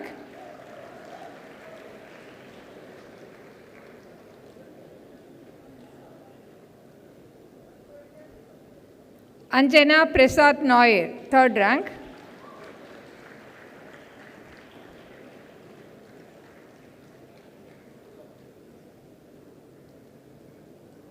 Anaga Darshan, fourth rank.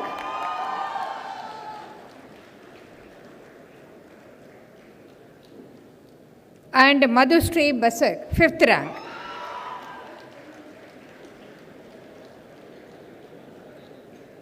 School of Electronics Engineering, B.Tech Electronics and Communication Engineering, Nidda Basu receives the first rank and gold medal.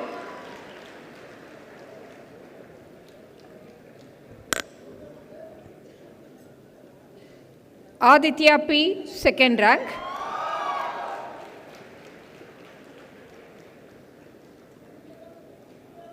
Sharanya Mahapatra, third rank.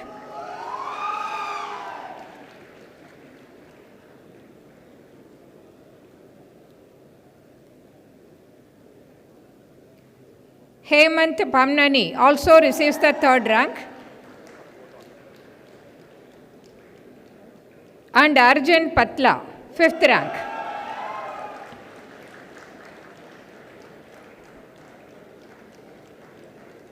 B.Tech Electronics and Computer Engineering, Sanjana Padar receives the gold medal and the first rank. Malolan K, second rank.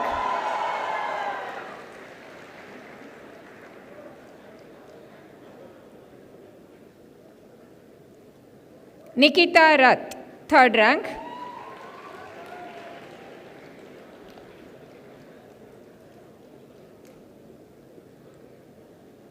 Deepakshi Sur, fourth rank.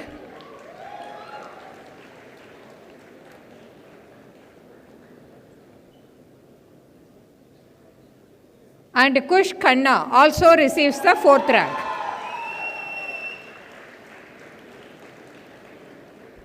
M.Tech Embedded Systems, Shani S. Kumar receives the first rank and gold medal.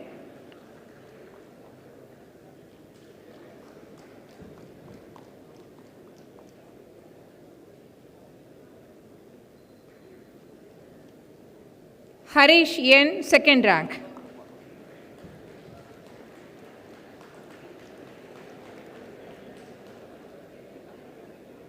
Hari Krishnan S, third rank.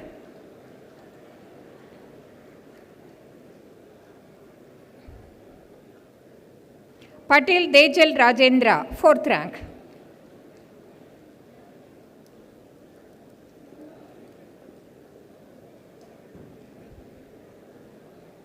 And Sweta KK receives the fifth rank.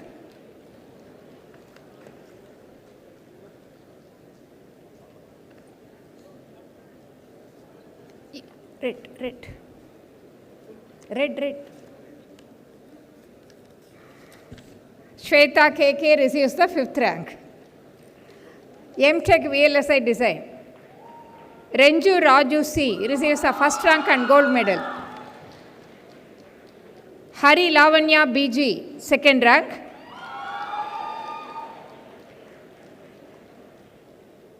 Srijani Pal, third rank.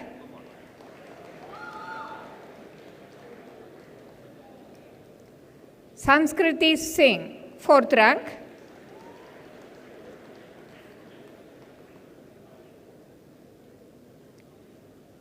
Vemula Soy Rishmita receives the fifth rank.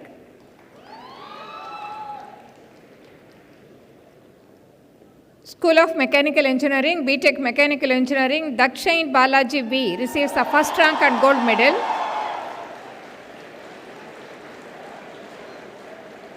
J. Chamala Vaishnavi receives the second rank.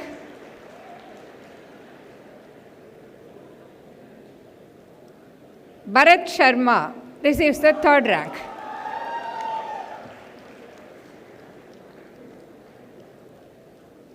M.Tech CAD-CAM, Dehadre Prathamesh Mahesh receives the first rank and gold medal.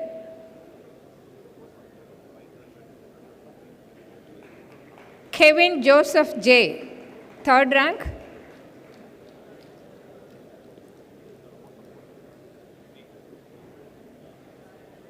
Siddheshware Ganesh Vishnukant receives the fifth rank.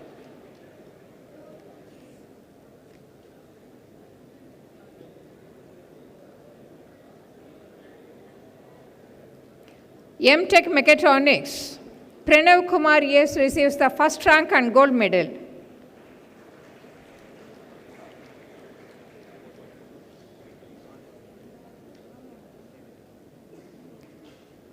Koradar Lakshmi Sarvani receives the second rank.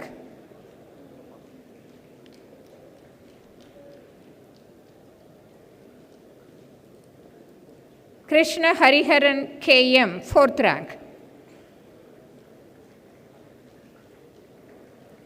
And Monica Vasagam P receives the fifth rank.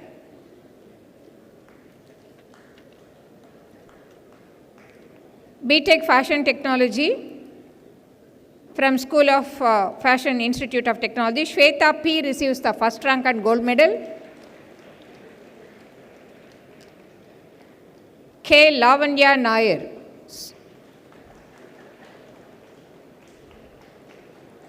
K. Lavanya Nair, second rank.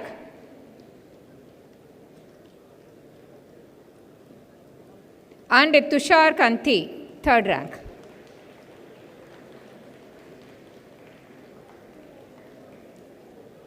BSc Fashion Design. J. Kavya receives the first rank and gold medal.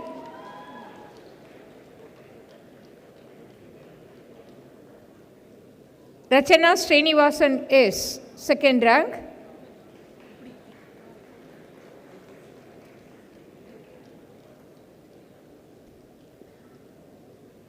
Dikshana G, third rank.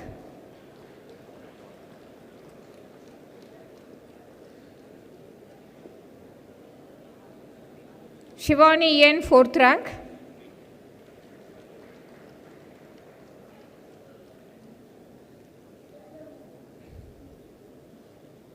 And Shruti K, fifth rank.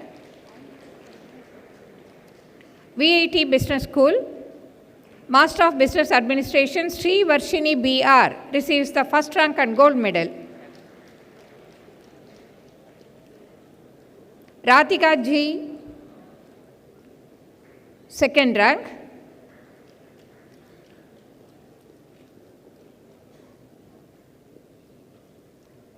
Madhubala MS receives the third rank.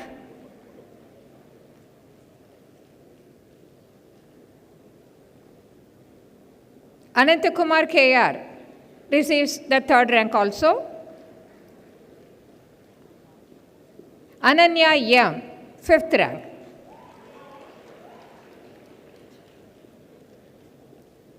VIT School of Law, BA LLB Honours, Yadu Krishna MS receives the first rank and gold medal. Niranjana J. Anil, second rank.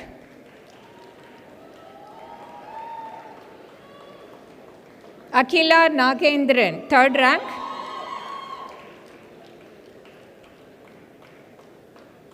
Prarthana Ramesh, fourth rank.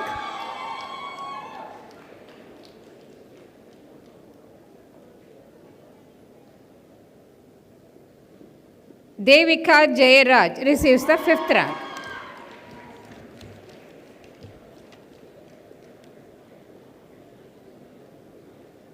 BBA LLB Honours, Dikshana Subbaraj receives the first rank and gold medal.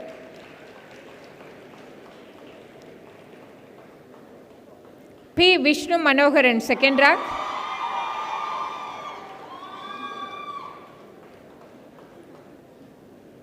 Komal A, third rank.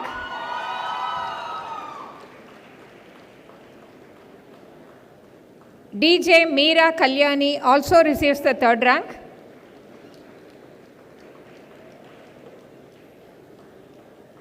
Rajshri M, fifth rank.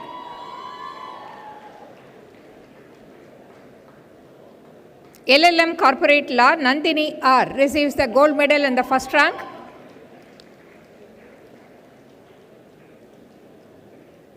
Shaktivelan M, third rank.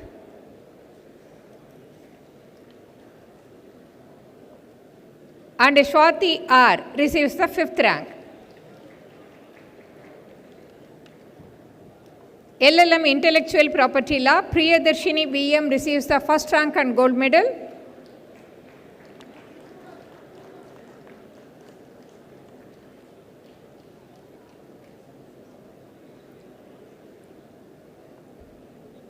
Sri Janani M receives the second rank.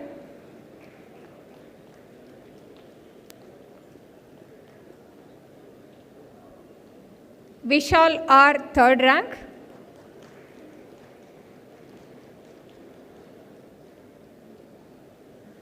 And Gauri Manohari S, 5th rank.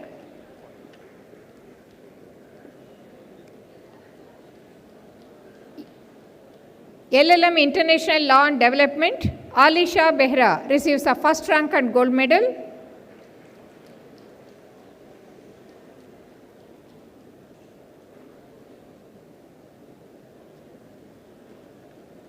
Divya Malaiswamy also receives the 1st rank and gold medal.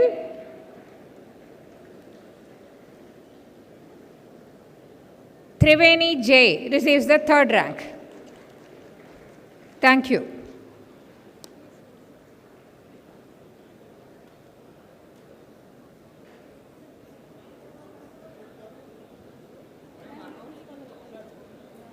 All the students are requested to be seated back. Kindly be seated in your places. Students, please be seated in your places.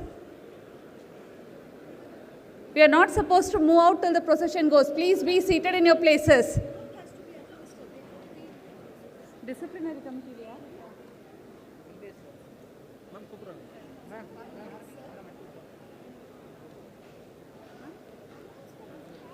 Students are requested to be seated in their places. I request the seating committee. You have to take the oath and the degrees will be conferred. Please be seated.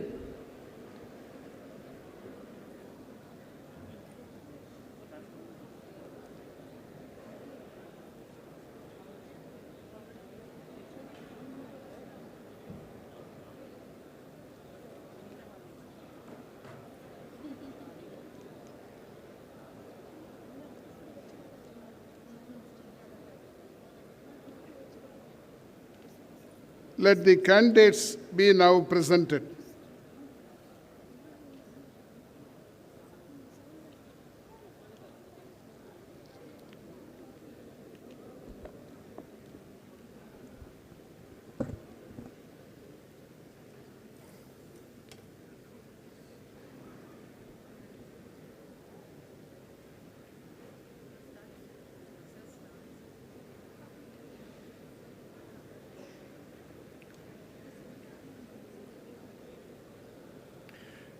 Mr. Chancellor, I present unto you Mr. Abhishek Dhananjay Patanje and 46 others for the degree of Doctor of Philosophy in different disciplines, and Mr. Manivannan S for the degree of MTech by Research, who have been duly certified by Vellore Institute of Technology after examination to be qualified to receive the said degrees. PhD degree, Mr. Abhishek Dhananjay Patanje, guided by Dr. Jagadishwaran R.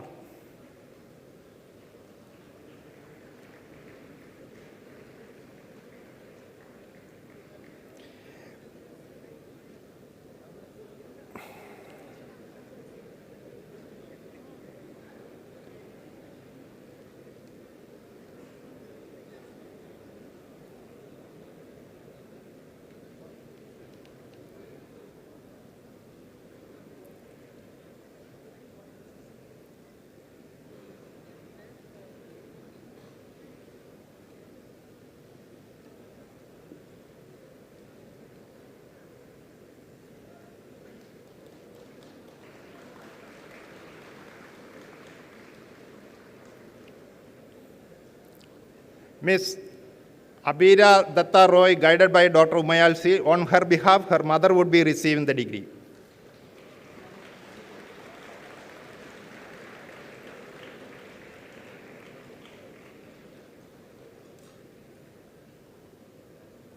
Mr. Godwin Rajesh, guided by Dr. Rajasekaran V. Mr. Rajesh K, guided by Dr. Rajasekaran V. And also Mr. Arvind B are guided by Dr. Rajasekaran B.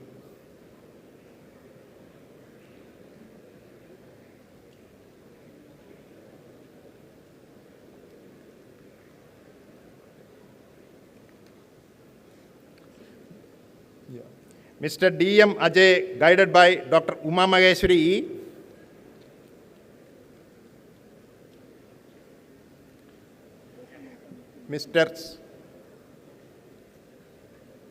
Mr. Shivkumar S., guided by Dr. Rajalashmi R.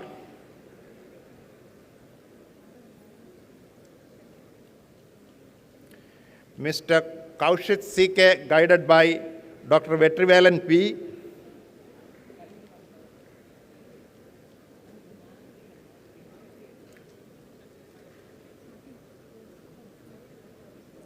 And also Mr. Redish R., guided by Dr. Vetrivelan P.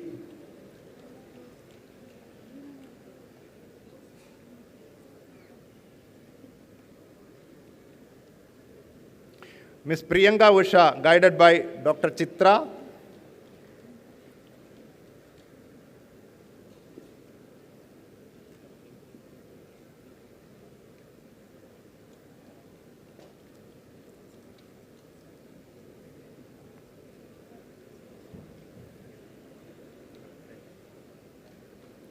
Mr. V. Balaji, guided by Dr. Pir Fatima A.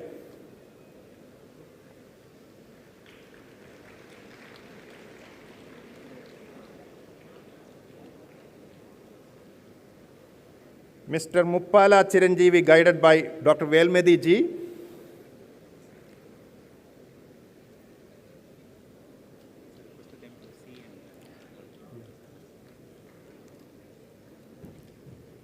Ms. Kanimoli R., guided by Dr. Fathavar Singh.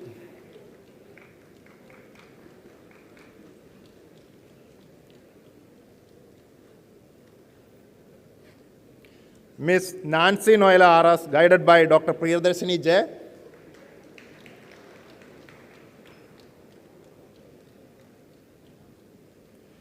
Mr. M. Rajkumar, guided by Dr. Sudarshanam S.K.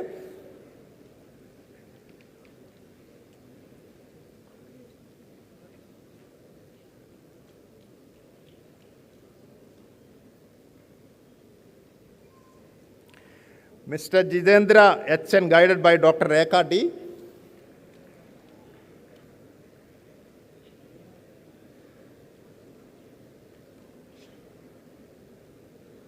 Mr. C. Gnanaprakasham, guided by Dr. Manoj Kumar. Mr. Thomas Abraham J.V., guided by Dr. Naimullah Khan.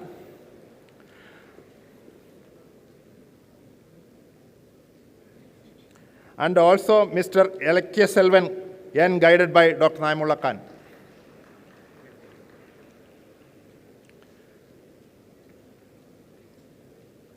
Mr. V. Pradeep, guided by Dr. Gunabalan R.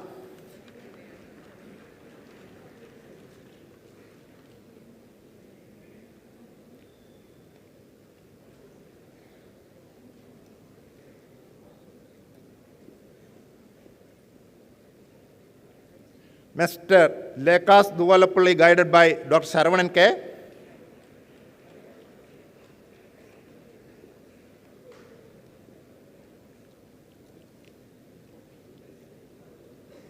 Mr. Suresh S., guided by Dr. Saravana Kumar R.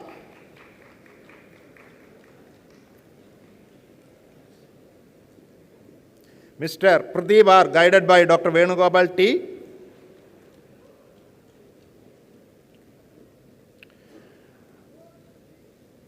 And also Mr. Adarsh Abhi Matthew, guided by Dr. Venugopal T.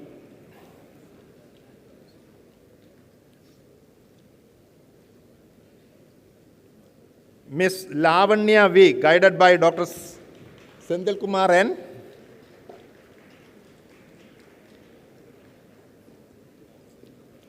Ms. Bhagya D., guided by Dr. Sujata M.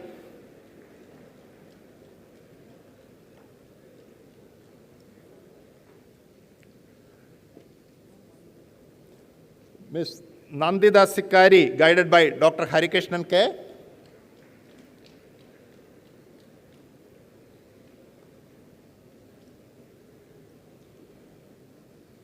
Ms.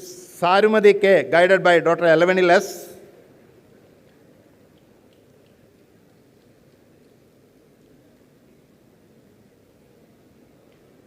Ms. Pravina Rachel Kamala S., guided by Dr. Justice S. and coordinated by Dr. Viswanathan V.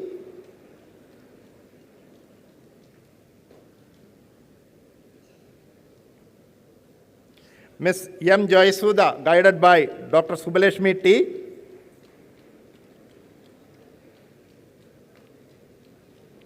Mr. A. Said Ismail, guided by Dr. Asha S.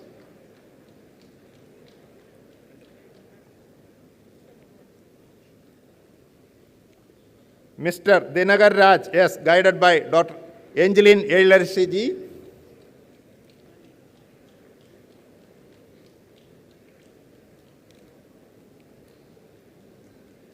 Ms. Jeevita T.U., guided by Dr. Sanjit Das.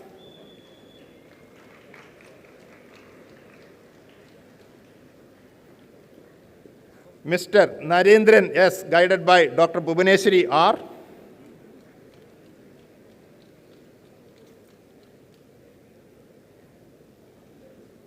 Ms. Chidanda Anusha, guided by Dr. Umashankar V.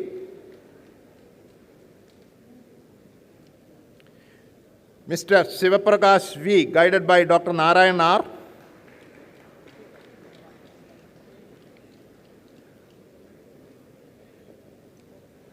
Mr. K. Sudhagar, guided by Dr. Nityanandam P.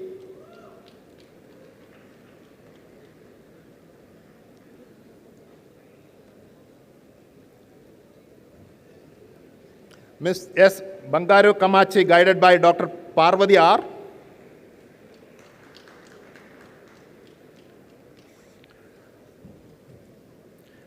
And also Ms. K. Monica, guided by Dr. Parvati R.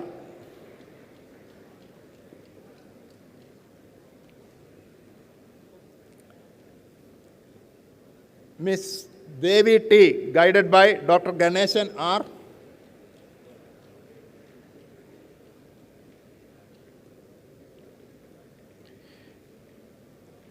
Mr. Ashok Sadapati, guided by Dr. Janila Livingston Lam.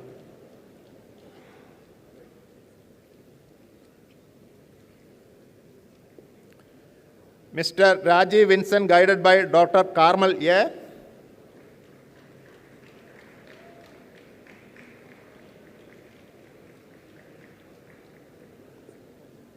Ms. Amaleshwari Rajulapati, guided by Dr. Prabhakar M.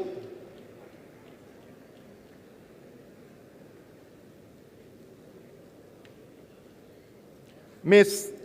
Neeta Amol Mandare, guided by Dr. Karnamurthy K.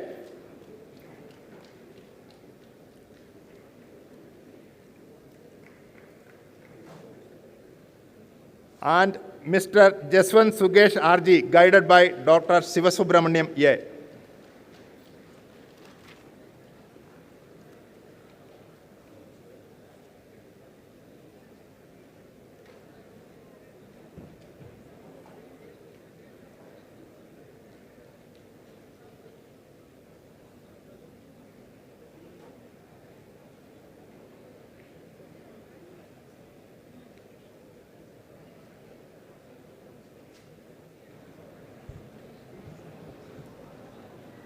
Mr. Chancellor, I present unto you Ramakrishnan S.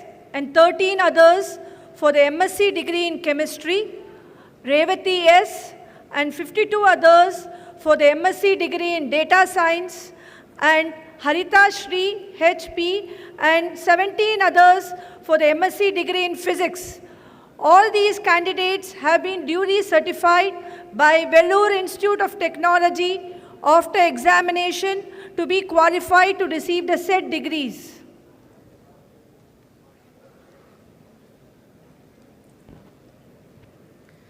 Mr. Chancellor,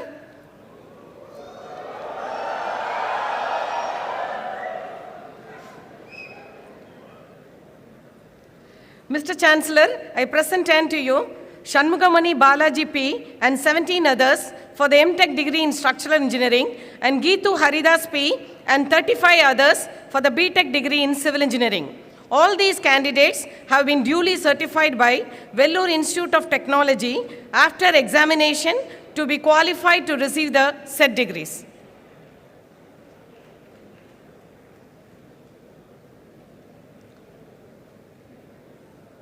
Mr. Chancellor, I present unto you Swati Sri R. and 10 others for the MTech degree in Computer Science and Engineering, Prabhu Gandhiat and 18 others for the MTech degree in Computer Science and Engineering with specialization in Artificial Intelligence and Machine Learning. John Matthew and 19 others for the MTech degree in Computer Science and Engineering with specialization in Big Data Analytics.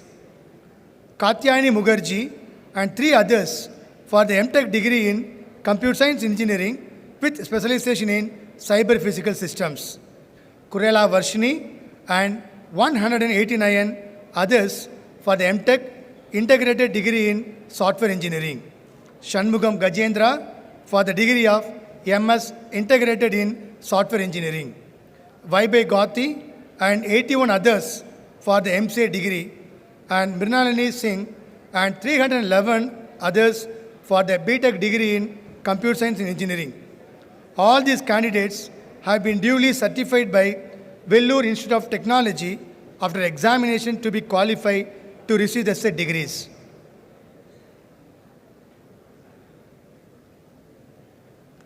Mr. Chancellor, I present unto you Prantika Das and 127 others for the BTech degree in Electrical and Electronics Engineering. All these candidates have been duly certified by Vellore Institute of Technology after examination to be qualified to receive the said degrees. Mr. Chancellor, I present unto you Shani S. Kumar and 15 others for the MTech degree in Embedded Systems, Ashwita S. and 67 others for the MTech degree in VLSI Design, Pant Dakshesh Jeevan Chandra and 307 others for BTech degree in Electronics and Communication Engineering, and Shen Kadir Raj and 136 others for the BTech degree in Electronics and Computer Engineering. All these candidates have been duly certified by Vellore Institute of Technology after examination to be qualified to receive the said degrees.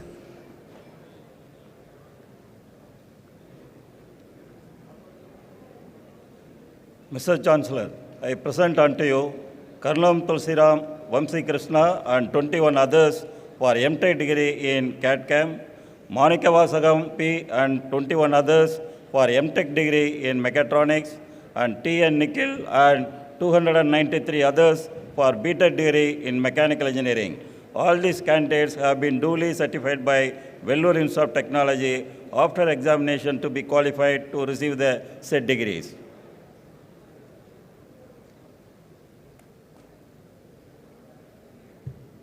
Mr. Chancellor, I present unto you S.R. Adini and 12 others for the BTech degree in Fashion Technology, and S. Shweta and 13 others for the BSc degree in Fashion Design.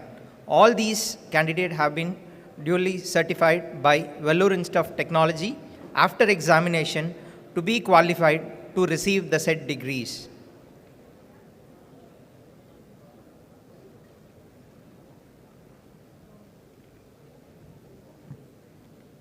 Mr. Chancellor, I present unto you Vivek M. and 64 others for the MBA degree. All these candidates have been duly certified by Vellore Institute of Technology after examination to be qualified to receive the said degrees.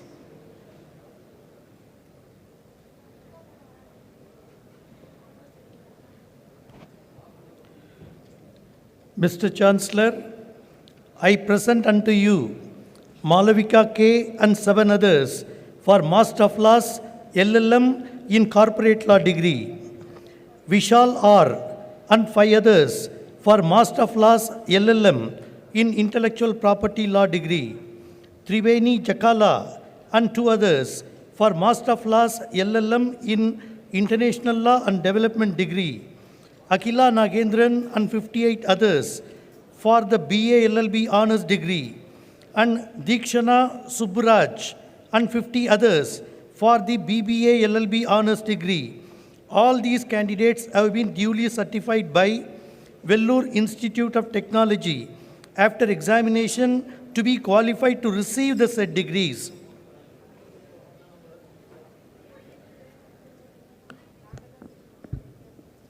Mr. Chancellor, I present unto you Akash V, Shreya A. Tripathi, and several others in absentia who have been duly qualified to receive the several degrees in the various branches of science, technology, engineering, management and law of Vellore Institute of Technology.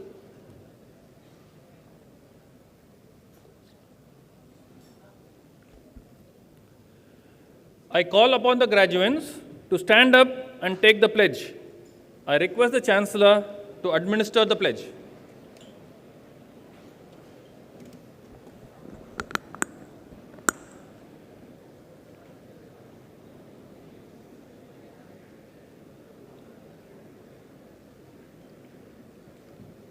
Ready? We shall, in thought, word and deed, ever endeavor to be scrupulously honest in the discharge of our duties in our profession, and shall uphold the dignity and integrity of our profession and the honor of our university. We shall uphold and advance social order and the well-being of our fellow members, and shall devote all our energy to promote unity, integrity, and the secular ideals of our country. By virtue of the authority vested in me as Chancellor of Vellore Institute of Technology, I admit you to the several degrees, both in person and in absentia, in the various disciplines for which you have been declared qualified by the university, and in token thereof, you have been presented with degrees and authorize you to wear the robes ordained as the insignia of your degrees.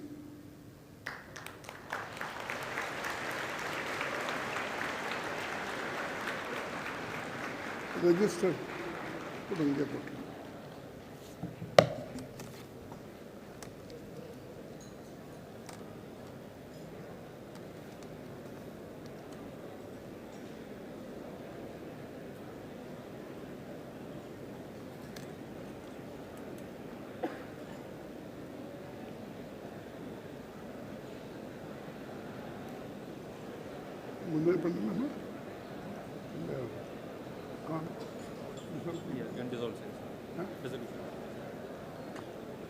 I hereby dissolve the annual convocation of Vellore Institute of Technology.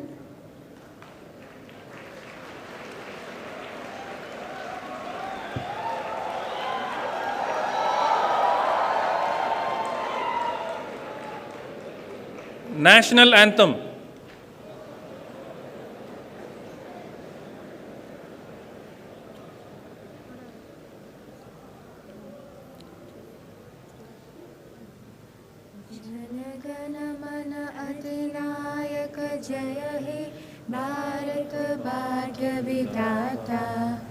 Punjab Sindh Gujarat Maratha Dravida Utkal बंगा विंध्य हिमाचल यमुना गंगा उच्चल जलधि तरंगा तब शुभ नामे जागे तब शुभ आशीष मागे गाए तब जय गाथा जनगण मंगलदायक जय हे भारत भाग्य विधाता जय हे जय हे जय हे जय जय जय जय हे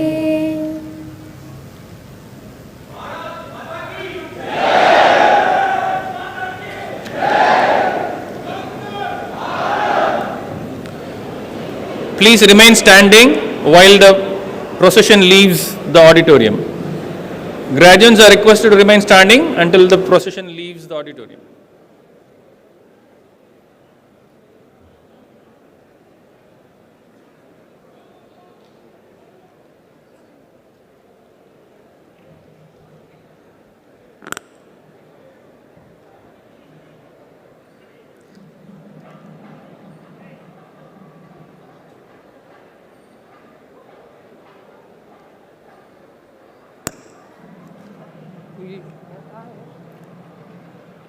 Just after the academic procession leaves the hall, I request all the PhD graduates and the gold medalists to assemble immediately at the portico of the admin block for a photo session with the dignitaries. Please take your medals and certificates along with you. After the photo session, the gold medalist and the PhD graduates can proceed for lunch. I repeat, I request the PhD graduates and the gold medalists to assemble immediately at the portico of the admin block for a photo session with the dignitaries. Please take your medals and certificates along with you. After the photo session, you can proceed for lunch. I request the volunteers to guide the PhD graduates and gold medalists.